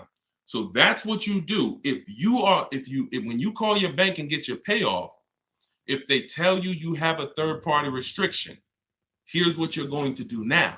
You are going to call local dealerships that sell the same brand as you, and you are going to talk to the used car manager, because the used car managers want to buy your cars. You're not going to talk to a salesman. Everything that I'm telling y'all is super important, and you can't skip steps or say, oh, I know he told me call the dealership. No, I told you call the dealership and ask for the used car manager. This is what's in my book. If you don't want to remember it, this is what I've helped hundreds of people do. We get our equity if it's there. Not everyone has equity. Let's be clear. But if you do have equity, you need to take the action to get all your equity, not some of it. So once you get 4 or 5 bids from local used car managers, you'll see who's going to pay you the most, and that's who you're going to end up selling your car to. But you don't sell immediately. You put that on hold, and then you move on to the next step of the process because you still may need to shop for your car. I know that's what some of you are thinking, Deshone, well, I can't sell in my car if I haven't found my replacement. If you don't need a replacement, you're just selling an extra car, you cash out, you sell. But if you need a replacement, you want to put your buyer on hold. Those guys, CarMax, Carvana, Driveway, they will be there in 30 days, 60 days to pay you for your car. I sold my lease back to a dealership for $6,600 with another dealer offered $3,400. Thank you, Adam. That is what you call multiple offers, partner. You see what I'm saying? You see what I'm saying? That is what you call, see, think about if Adam didn't have a second offer. How much did he leave on the table, y'all? $3,000. So many of you, the money you've been missing is in the fact you deal with dealerships in the old-fashioned way. You do this one-to-one back and forth negotiation, and you never get a chance to shop the market to find out what the true value is, what the true discounts would be. And that's what's killing you. That's what's killing your ability to save the money you should be saving. So that's what's in the book. That's what I teach in my videos, bidding. We're done with one-to-one negotiations. The people that learn from me, Greg, you just saw, the person anyone who you ever see that says, Deshone, I use Deshone's 7 steps. No one's doing one-to-one negotiations. It's all bids. And they're following that system. So that's what you do first. Don't worry about anything else, but never do a 4-year lease again, ever. Make the dealerships fight for your business. Exactly, Larry. Very well said. Make the dealerships and the banks and the credit unions, none of these people are our friends. Does not mean they might not be friendly, but anyone who has a vested interest in making money on you, it must be treated as a business relationship first. You earn the business first. Friendship, because the minute you don't earn my business and someone else beats you by $1,000, $2,000, $5,000, we're not friends. So let's just keep it business. And when we turned our car salesmen into our friends, we gained a friend, but we lost the ability to save thousands of dollars and know we are saving the most money every time. Sorry to tell y'all, many of you, who's had a car salesman they purchased, be honest, who has a car salesman they purchased from at least 3 times? Anybody on here? I see you. Good to see you, Optimum. I'm glad you got your copy. Enjoy it. Use it. Don't read that book. Use it. Who has a salesman that they have purchased from at least 3 times? Okay, couple people. Who has a salesman they purchased from at least twice? Same salesperson. At least twice.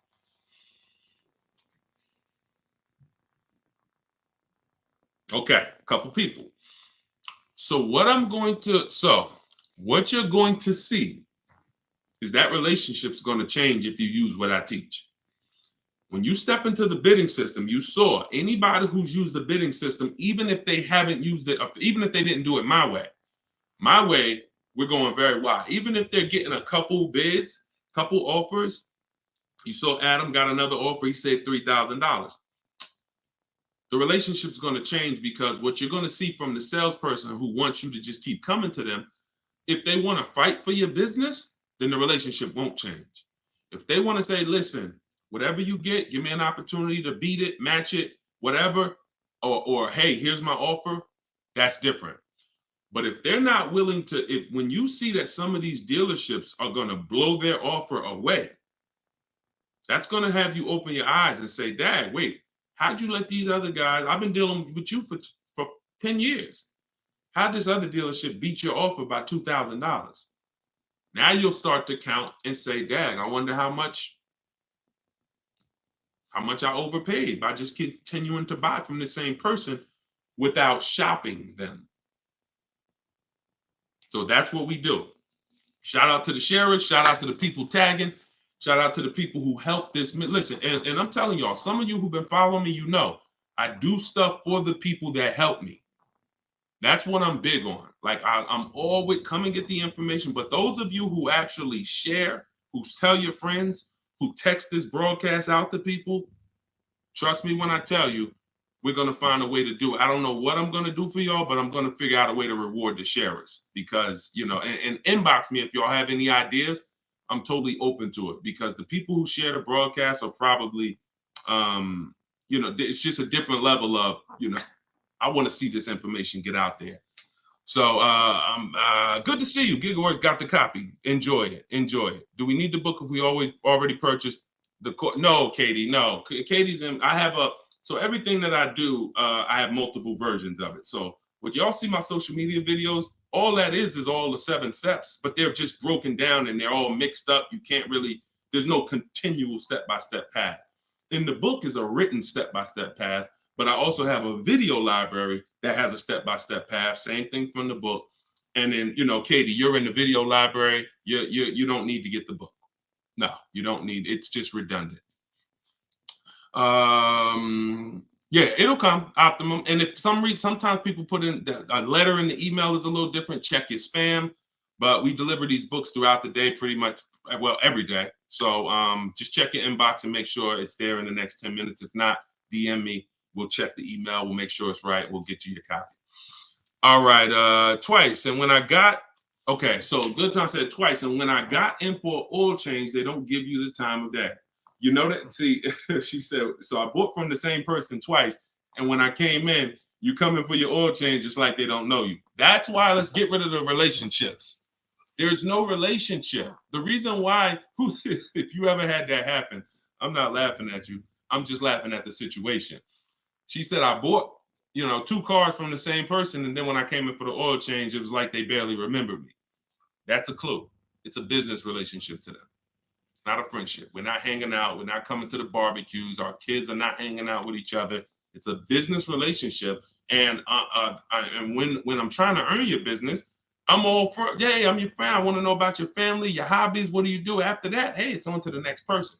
So being that it's an act, being that it's a show for business, then what I want you to do is just do the same thing. Just do the same thing. Treat it as business. Stop letting people turn your car purchase into some type of relationship. Treat it like business and you will start to save money like it's business. When you treat it like it's your friend, you're not saving the money. You're thinking about, oh, it was a good experience. He was so nice, but how much money did we save? You get what I'm saying? You get what I'm saying? 2 things can be true. You can be a nice guy and you're trying to overcharge me. Or you could be not that you don't seem like a guy that I want to hang out with, but you made me the best offer and you beat everybody else's business. We don't need friends selling us cars. You know what I'm saying? Good to see you. Yeah, hit that like button. Appreciate y'all. And make sure you subscribed on YouTube. Make sure you are subscribed. Make sure you're following.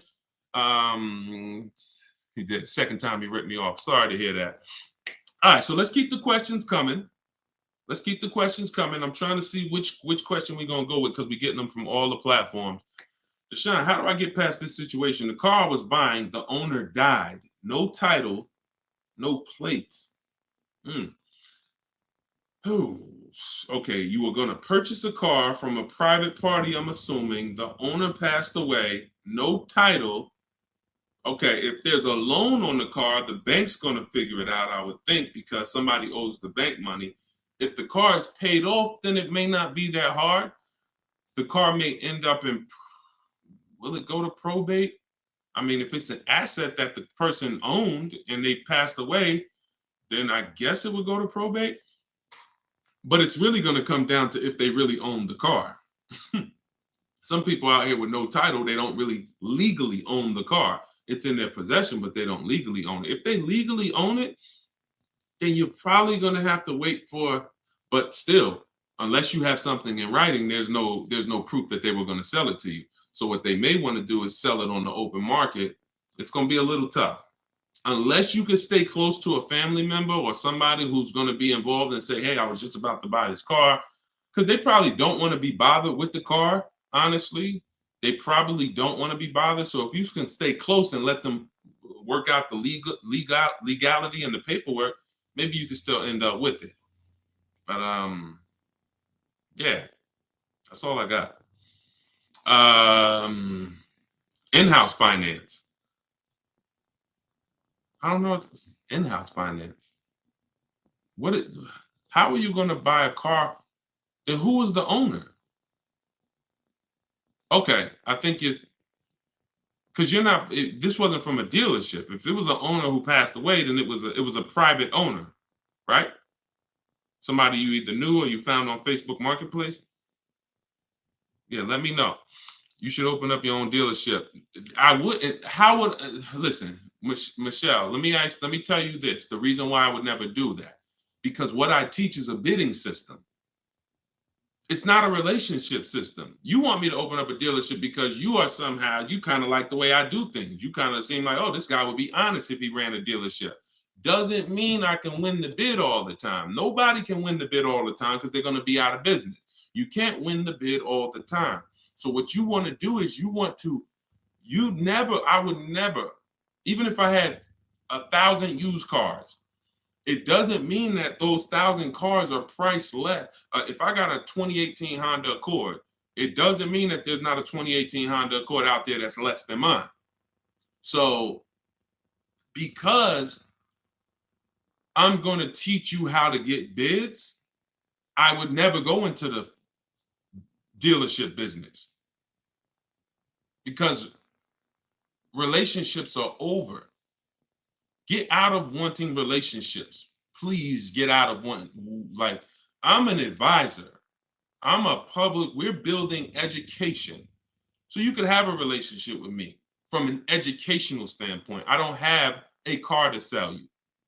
But the people who have a car to sell you, please, if your money depends on this, y'all, get out of wanting or needing a relationship and keep it business. You got friends, be friends with your friends, not your car salesperson, because again, you'll be good if he wins the bid over and over again. But the minute he loses, I've had people who say when they started using my stuff, the relationship with their car salesperson or their broker that they had changed because the broker, these people don't want you making them compete. They're like, hey, we friends. What do you mean? We're friends.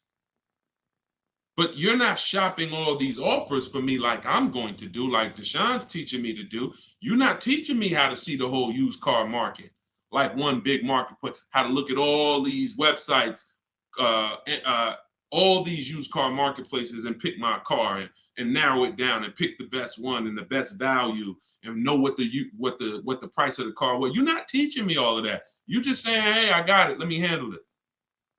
And that's the stuff that's costing you money. These people don't want to compete, but we make them compete. That's how we say it. All of this is in my book, y'all, Car Shopping for People That Hate Car Shopping. It's a digital book.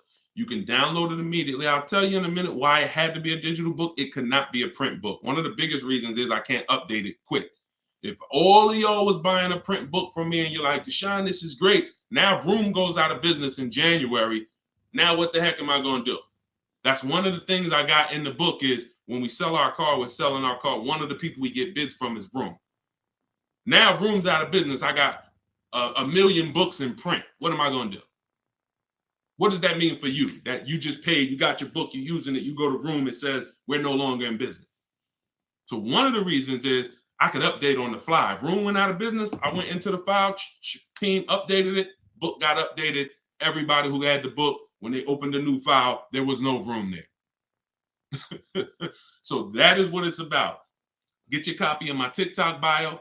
Get your copy in my Instagram bio, click the link, the website, or go to deshonesbook.com or scan the QR code and make sure it shows the 75% off price. As long as that timer hasn't expired, you still got time to get it at the 75% off. All right. I bought your book when it first came out. I'm upside down on 2022 Corolla by about 6K. Now, which book? Because I've written a couple books since 2021. My first book was 52 Car Buying Question, Smart People Don't Ask. This one is car shopping for people that hate car shopping. So if you have that book, if you have the new one, then you got it. It's updated. It's updated. Just go use it. Follow those 7 steps.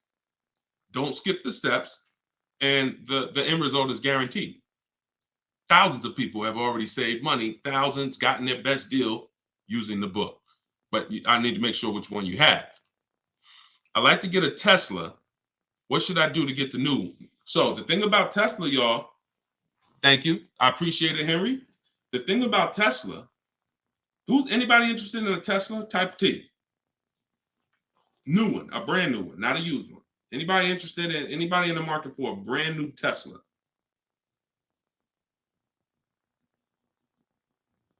Okay. So here's the part when it comes to Tesla. Tesla sets the price. So that part of the bidding system, what is the bid for? Why are we bringing a bidding system to our car purchases? Instead of trading, we get bids and we sell our car. We get cash offers, we sell. Instead of just going to one bank, we get bids from multiple banks. What's the goal? To make sure that we get the bottom price.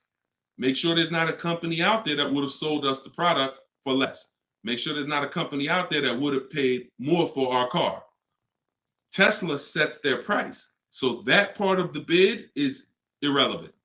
That part of the bid is non-negotiable. Who I'm buying my car from is non-negotiable because they already set the price. But you still have 2 other steps. You still have 2 other things to get bids on. You still have the equity assessment. If you're replacing a car, you need to get bids. And you still need to do the bank bidding war. If you're getting a loan, you want to get bids for your loan. So 2 things still apply depending on your situation. If you're paying cash for a Tesla and you have no car to replace, then it's easy. You just go in, place your order, and then you get your car. If you're leasing a Tesla, now that's a whole different story. That's a whole different story. Because you need to be able to judge whether it's a good lease deal or not.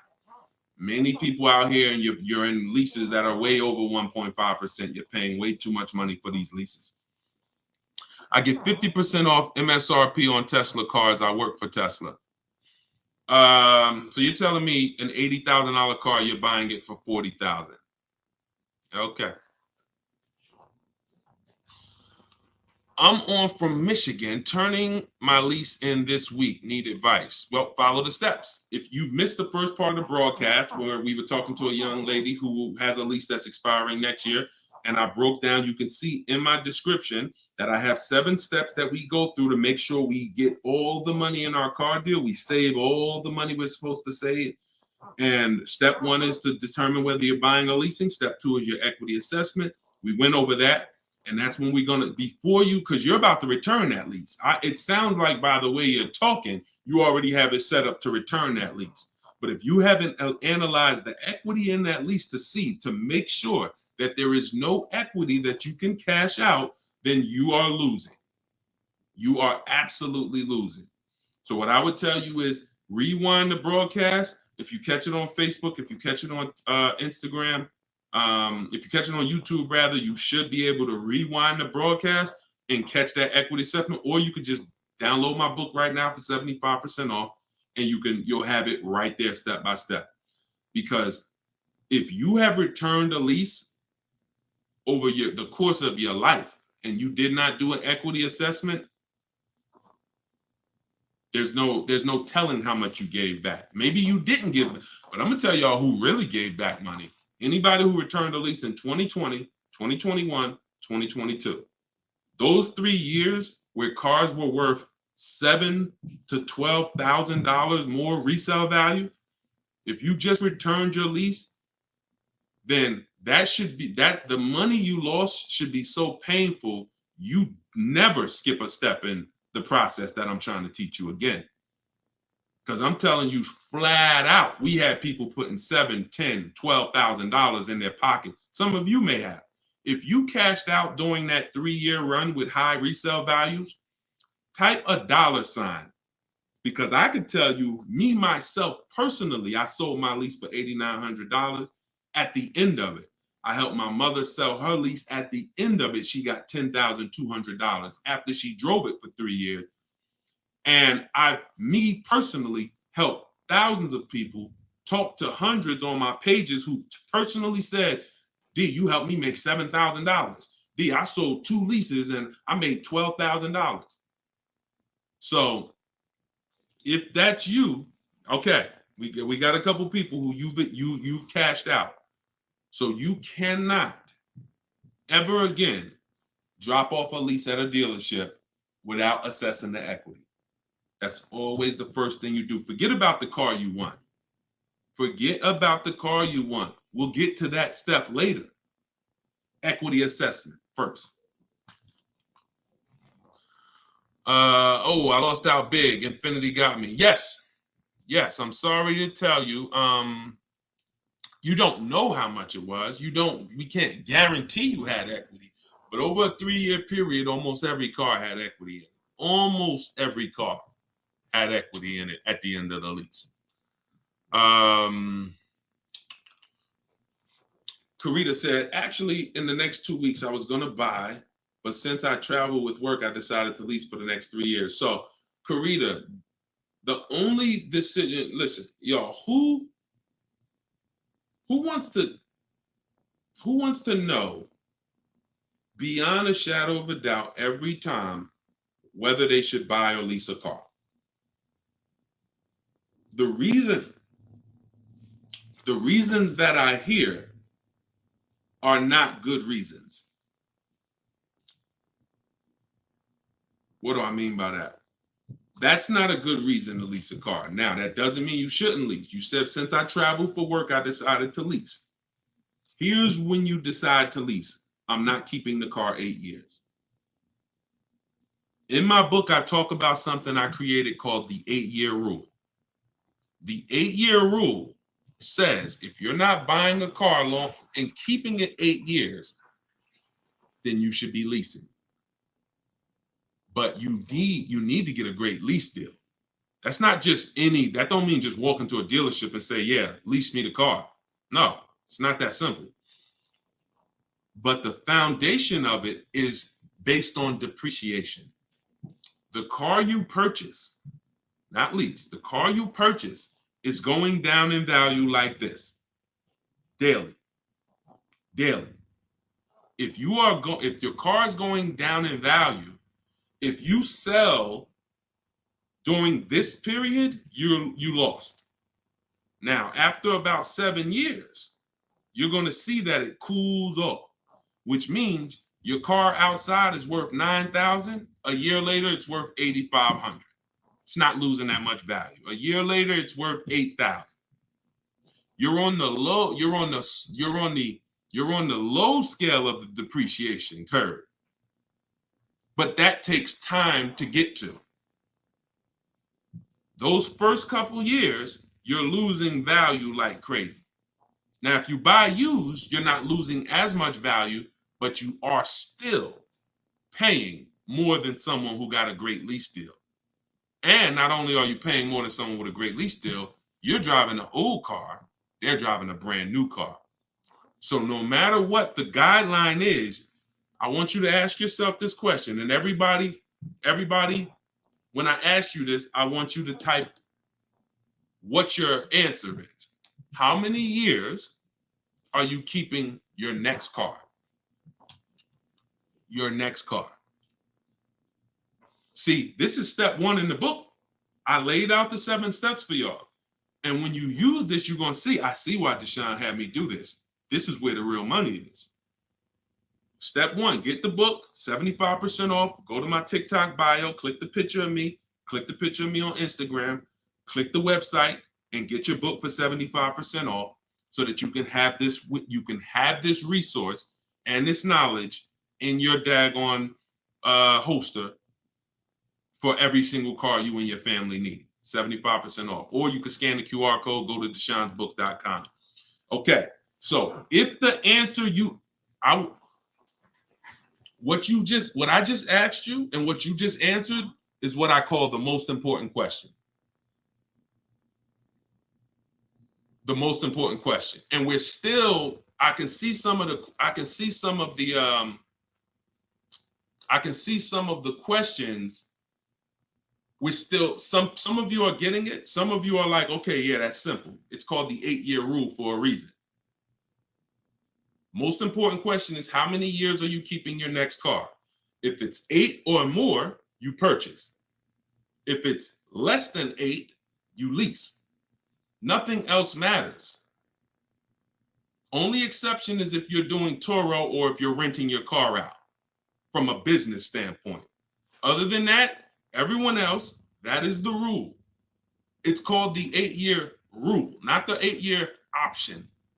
It's a rule. I've already done the math based on resale. If you get great lease deals, it takes somebody 8 years who purchases to catch up with you. With the lease deals that I teach people to get, shopping multiple offers, getting bids, it's going to take a person who purchases 8 years to catch up to your value. So it has nothing to do with nothing else. And look, Optimum, you got the book.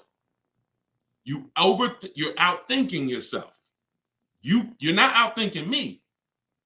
You need to trust me until it doesn't work. And then you could start bringing your stuff. It doesn't matter what you do for a living. It doesn't matter the car. Everything that you're saying, you're outthinking your own deal. Realize, I've been doing this 14 years. If I was coming into real estate and you've been doing it 14 years, good. Not just 14 years. You've been doing it 14 years, good. I ain't coming and looking to say, all right, well, I think if I should do this market, you think I should work with rentals, and I think I was going to work with rentals and do this, and I could work both, and I was going to do this, and you're going to tell me, look, nah, that's not going to work. You're telling me based on 14 years of what you've seen, done, saw people try, the same way I'm telling you that I'm going to try, and you could confidently tell me that ain't going to work.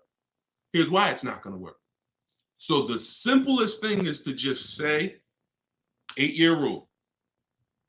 And then when you go after that and you pursue it and you get your lease deal following what I teach, you do that math and you'll see, now it all makes sense.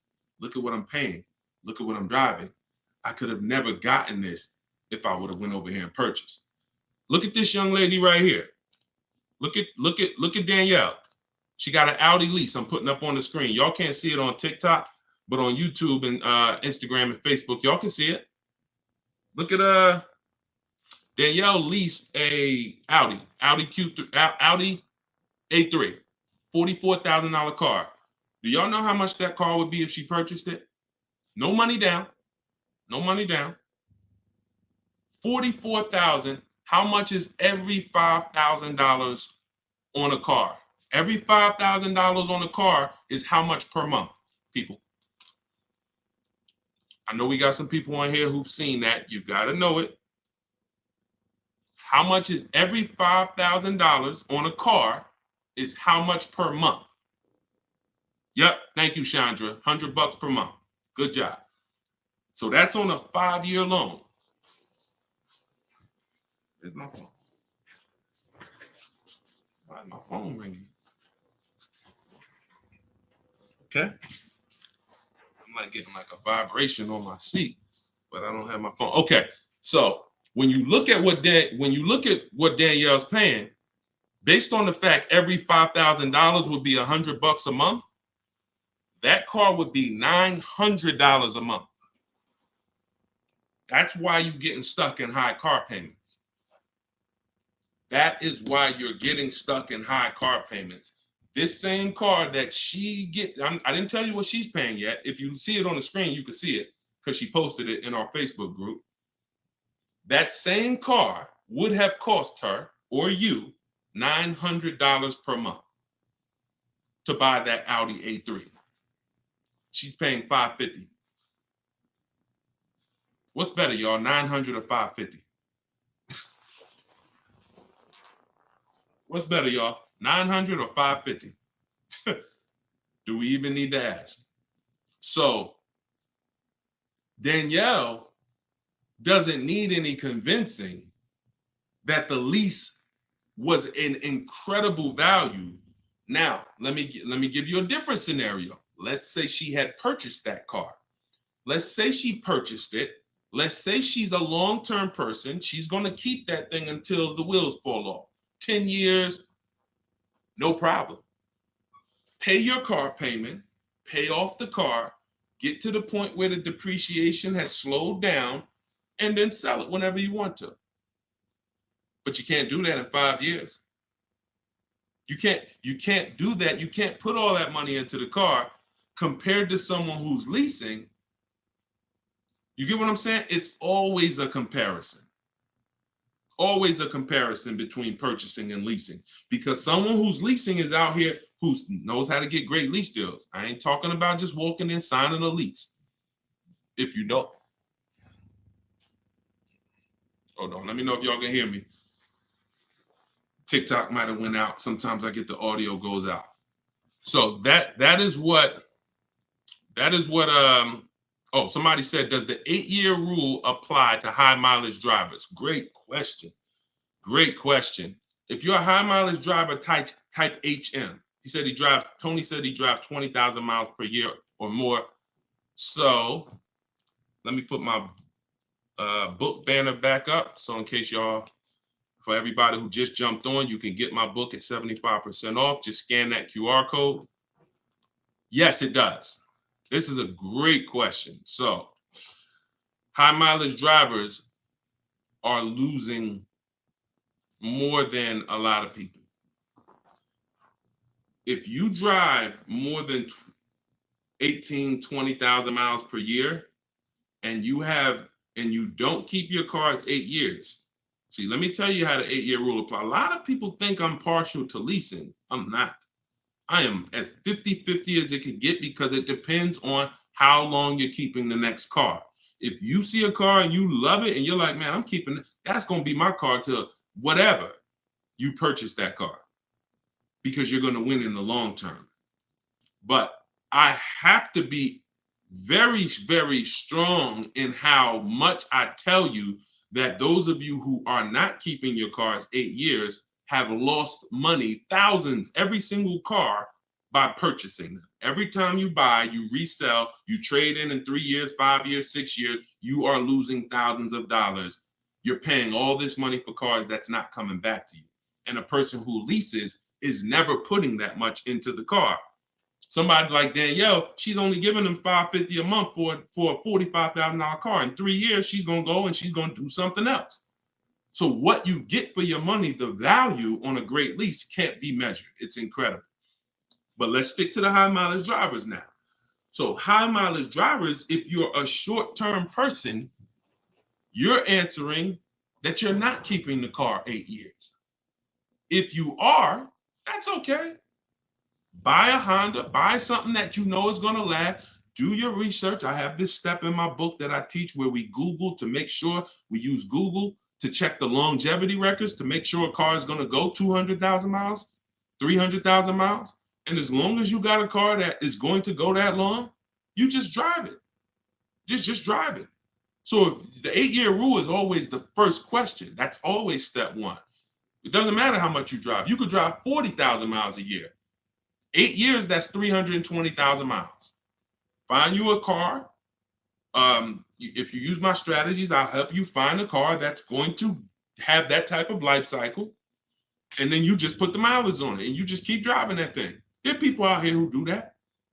But where it comes into play where you don't understand leasing and it's costing you thousands is if you're not keeping the car 8 years and you're doing that kind of mileage. I would see people come into the dealership all the time, especially when Uber first started.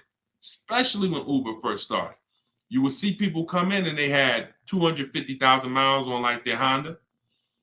Young, usually young, not always, but, and they're trying to do this business, trying to get, man, I'm like, they're trading in the car, but they still have 3 years left on their loan.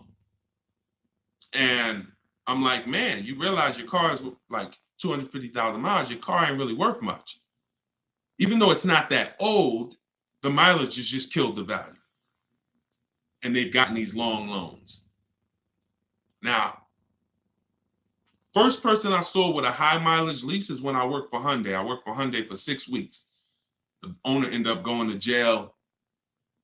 He was just, it was like a highway store. It was like the definition of, I was like 6 weeks. I walked out of there. I gave them their key back to the car they gave me. I said, you know what? This is not for me. Thank you.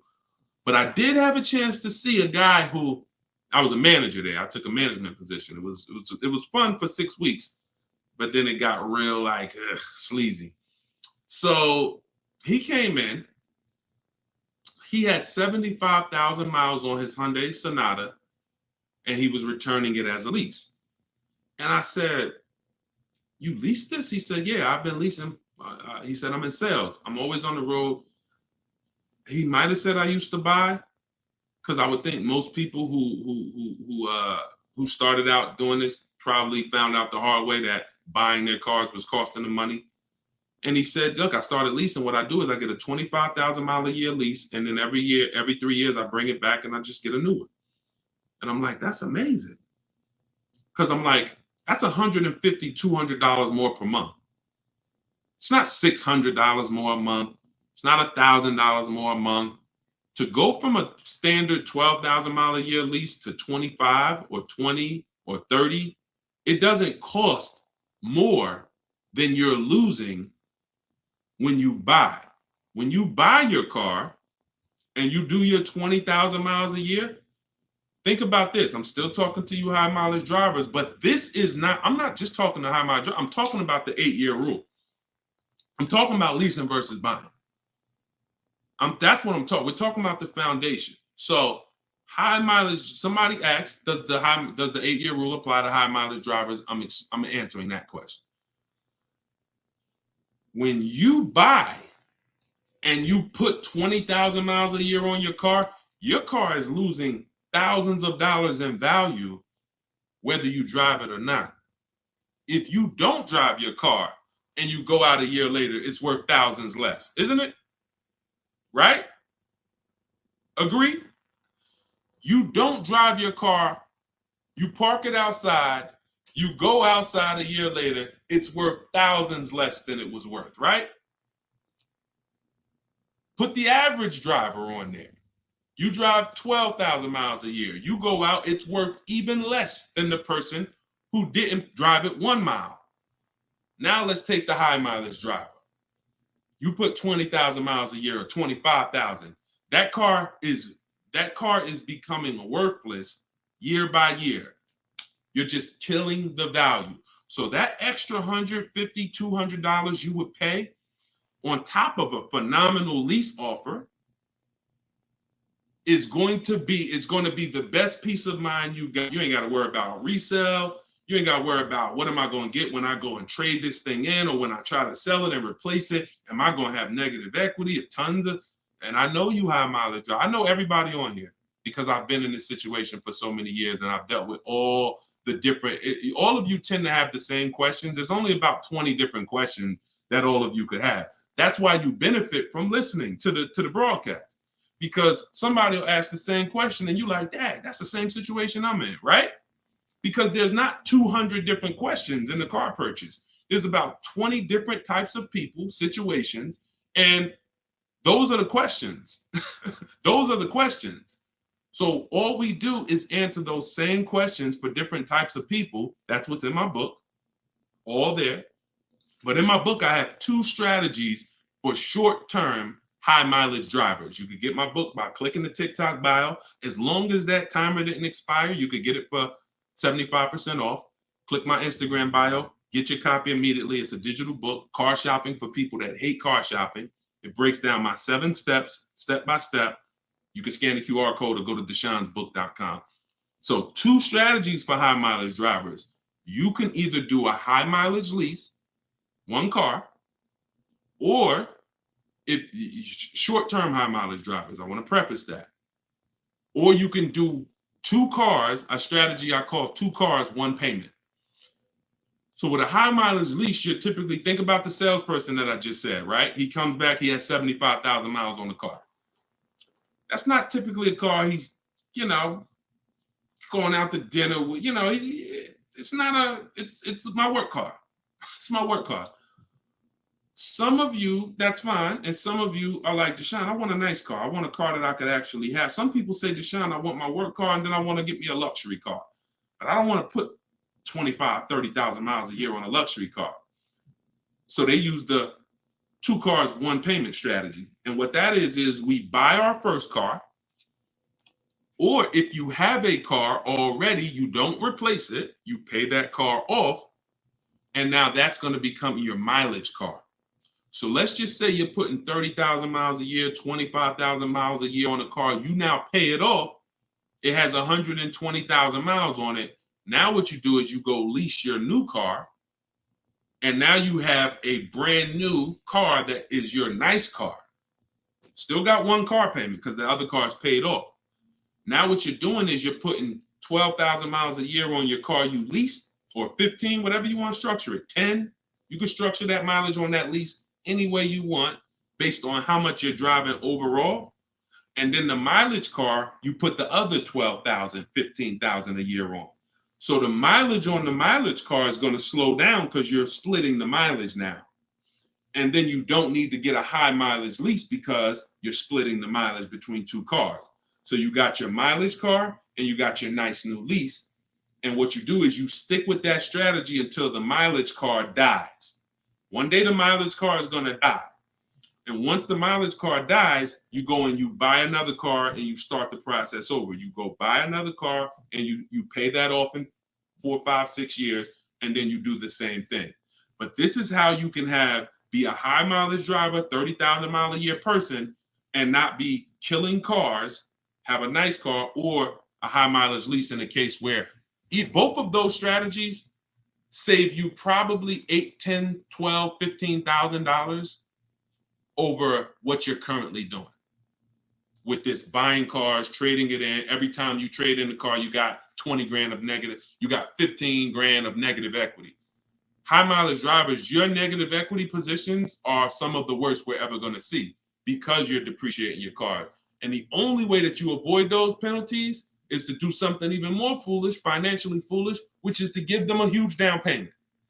Because some of you will say, well, I put 15 grand down, I don't have no negative equity.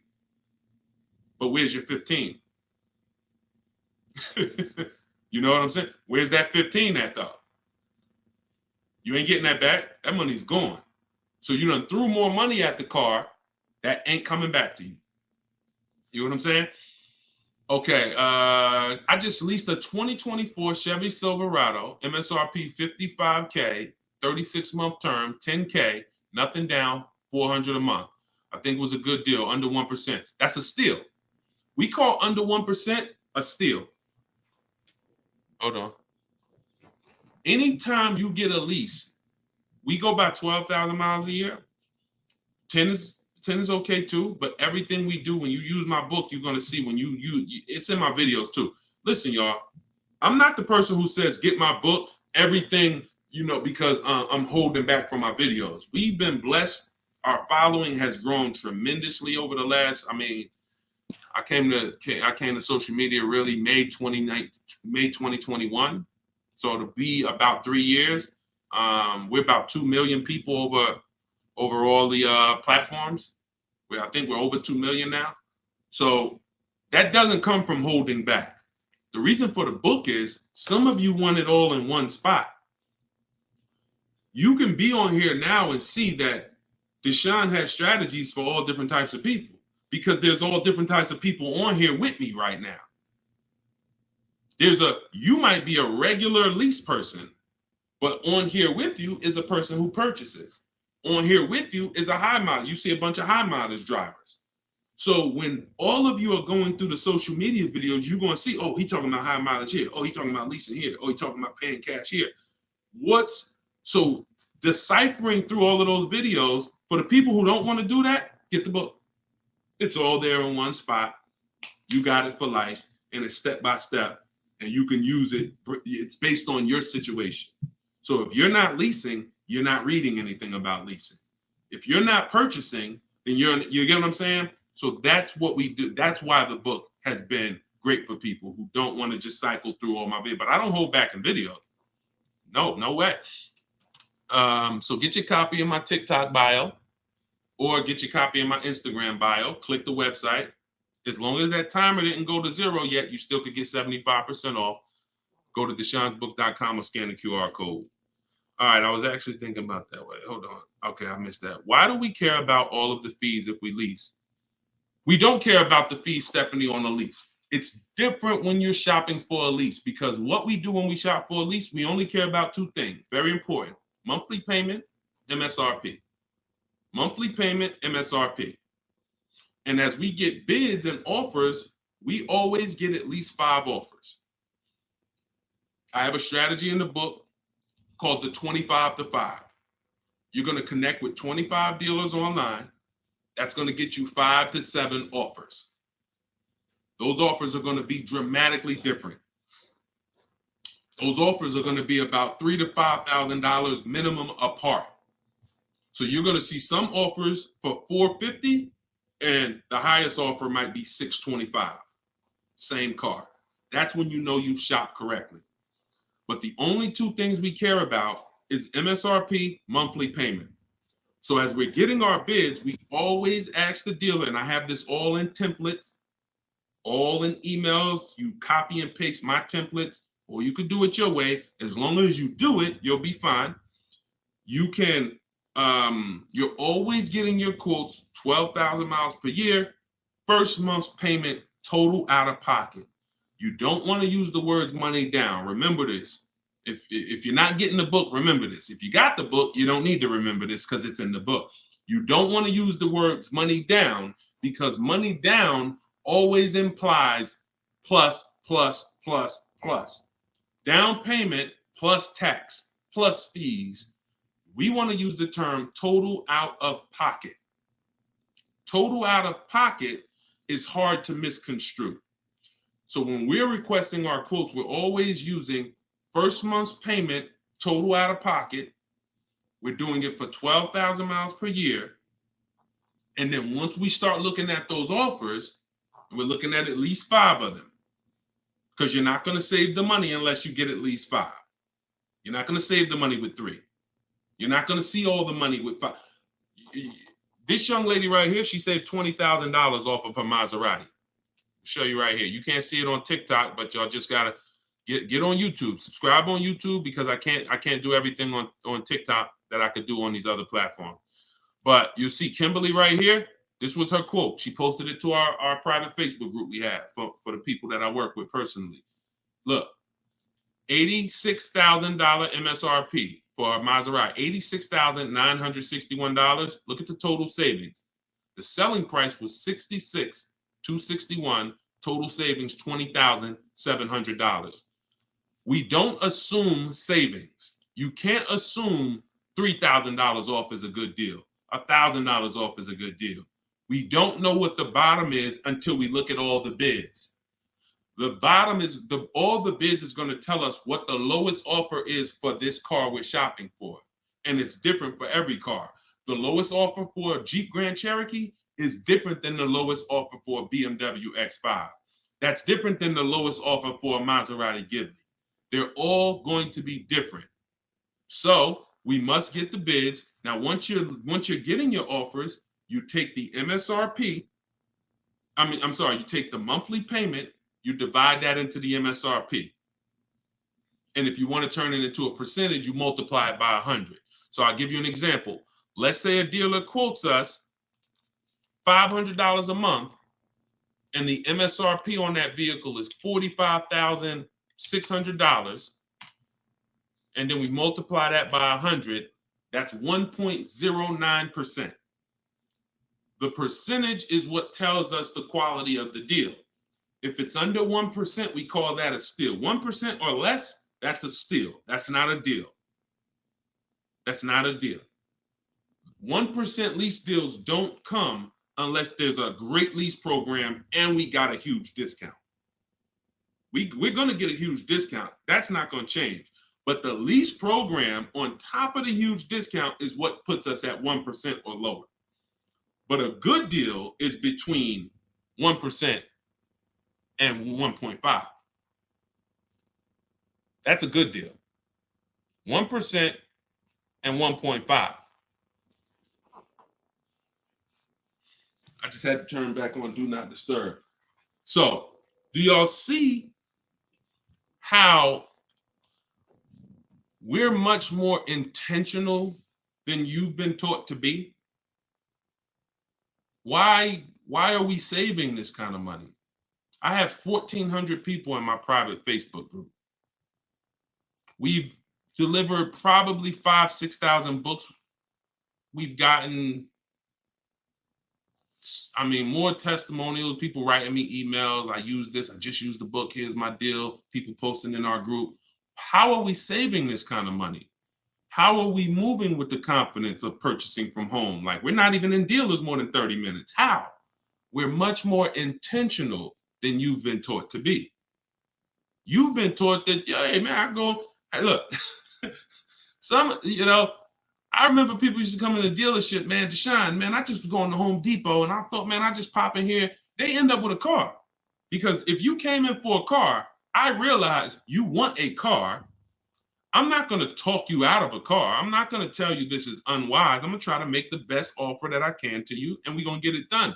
But you got to realize, my man, you were going to Home Depot, and now you're making a $30,000, $40,000, $50,000 transaction.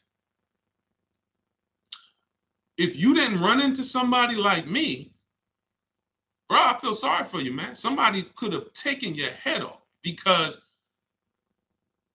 where do we do that at? Where the heck do we come in? There's nothing in this world. Can y'all name me anything? We got probably 400 or 500 people on all the platforms right now. Y'all name me anything in this world besides a car that we go out and we make a $40,000 decision in a couple hours. Just name anything. Is there anything? Right? Look. The chat. Look, all these people on here, the chat is quiet. Because you like, no. Because there's nothing out there.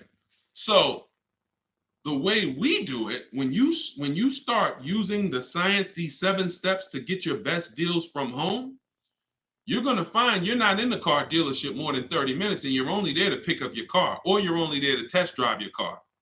That's in step 4 of our process, which is called shopping, not buying. We've been taught to mix the two.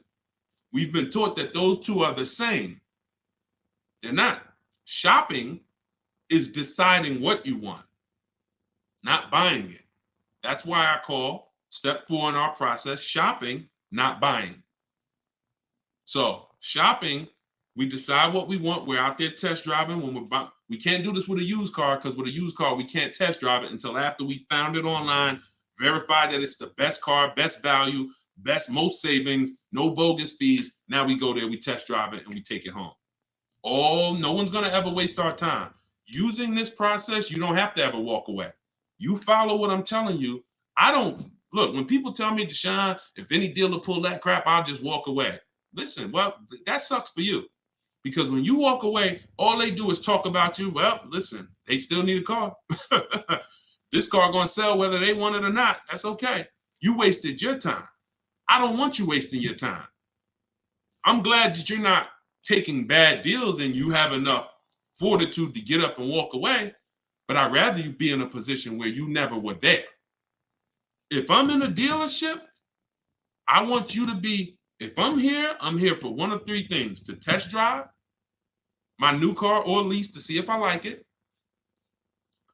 I'm here to sell my old car to the used car manager, get a price on my old car, because I might have a third-party restriction on my lease and I'm here to have him give me a number on it, or I'm here to pick up my car. That's it. That's it.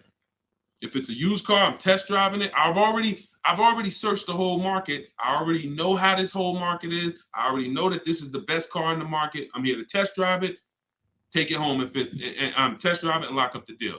Other than that, we ain't in these dealerships. That's what I want for you. Stop spending the time, the hours, the days visiting, coming back. Hey, I'm gonna go back, see if I can save any more money. No, sit right here in your house and watch the money come off. Watch the money come off. How's the 1% to 1.5% rule calculated with zero down? It's just the cost of how much you're paying, how much is coming out of your household over a 3-year period. It's pretty simple. It's just how much is coming out of my household in a 3-year period. What is the lease payment? 1% of the 1% rule on leases has been around for decades. Way before I even got in the car business, the 1% lease rule was out.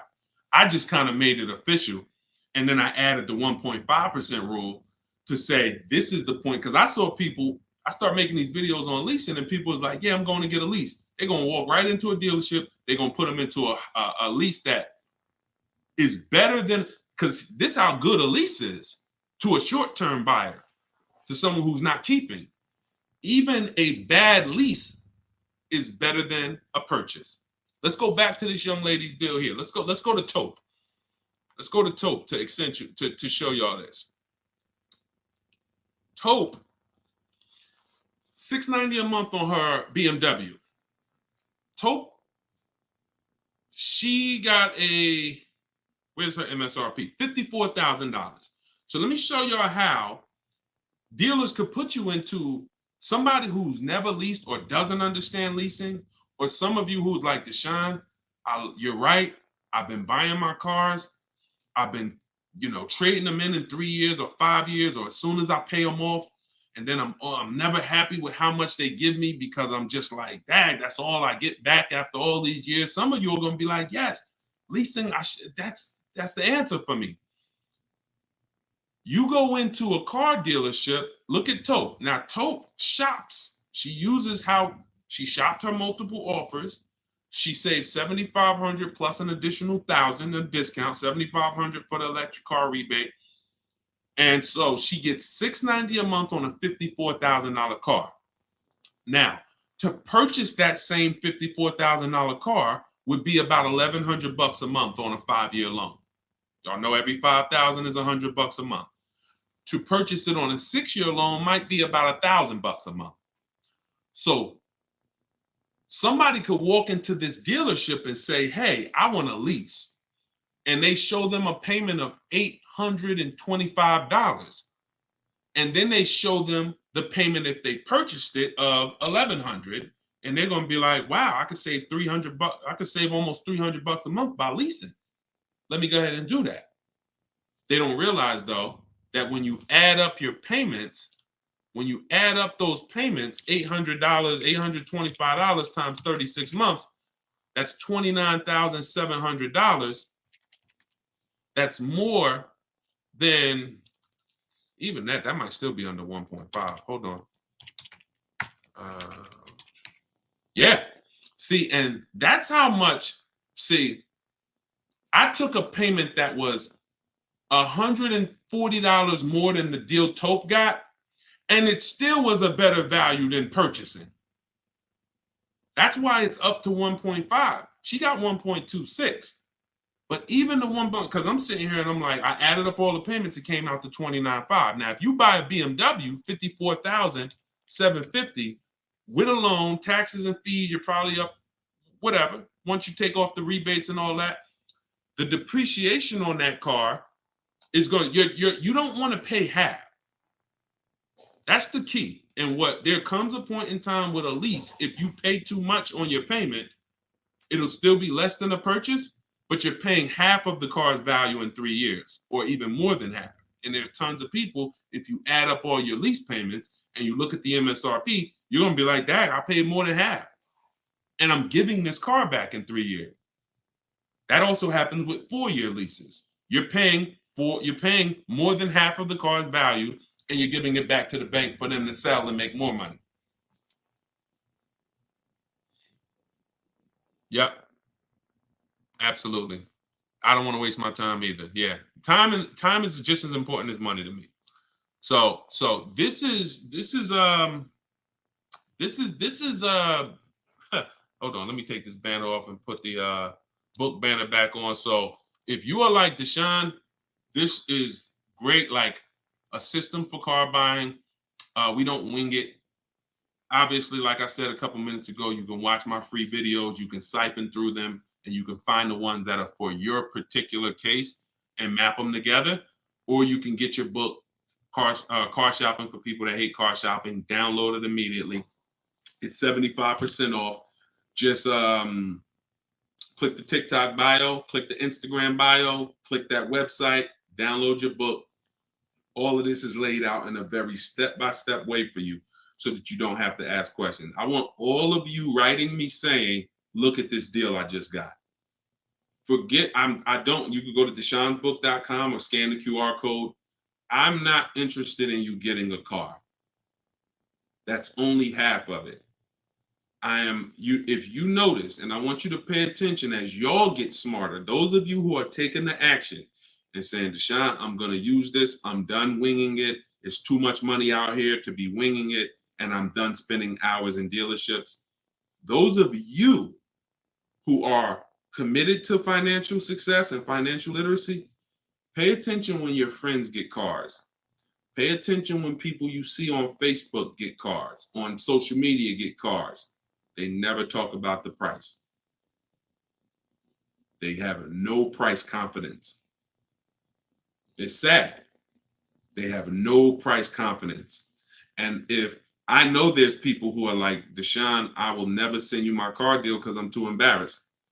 You know I'm going to rip it because I just have to do that. If I rip it once, then I'll say, and I can tell you, listen, you didn't know, you can never do this again. That's automatic correction for a lot of people. Man, all right, yeah, I lost about 3,000, but nah, let me get back on my game. Next time, I'm gonna make sure I win. I want you all writing me, emailing me, DMing me. Yo, Deshone, check out this car deal. Yo, check out what I just got this used car for. Yo, check out what I just got this lease for. Yo, check out how much the dealer just saved. Yo, check out how much I just sold my old lease for and got my equity. That's the emails I want. I don't even really want to know about the car second. Tell me about the car, but tell me about the deal first. Tell me about the deal first. All right? So get your book. I appreciate all of you. We're going to be doing these lives. We're going to be making sure we are tapping in. I love connecting with everybody on multiple platforms. You might be seeing this on a broadcast because we do plan to syndicate these shows out. I do think that no matter when you're watching these shows, you're still going to get value out of them because, like I said, many people ask the same question that you were going to ask. So even if you were on here for 20, 30 minutes with me and you didn't ask a question, maybe somebody asked the same question because many of you are in the same position.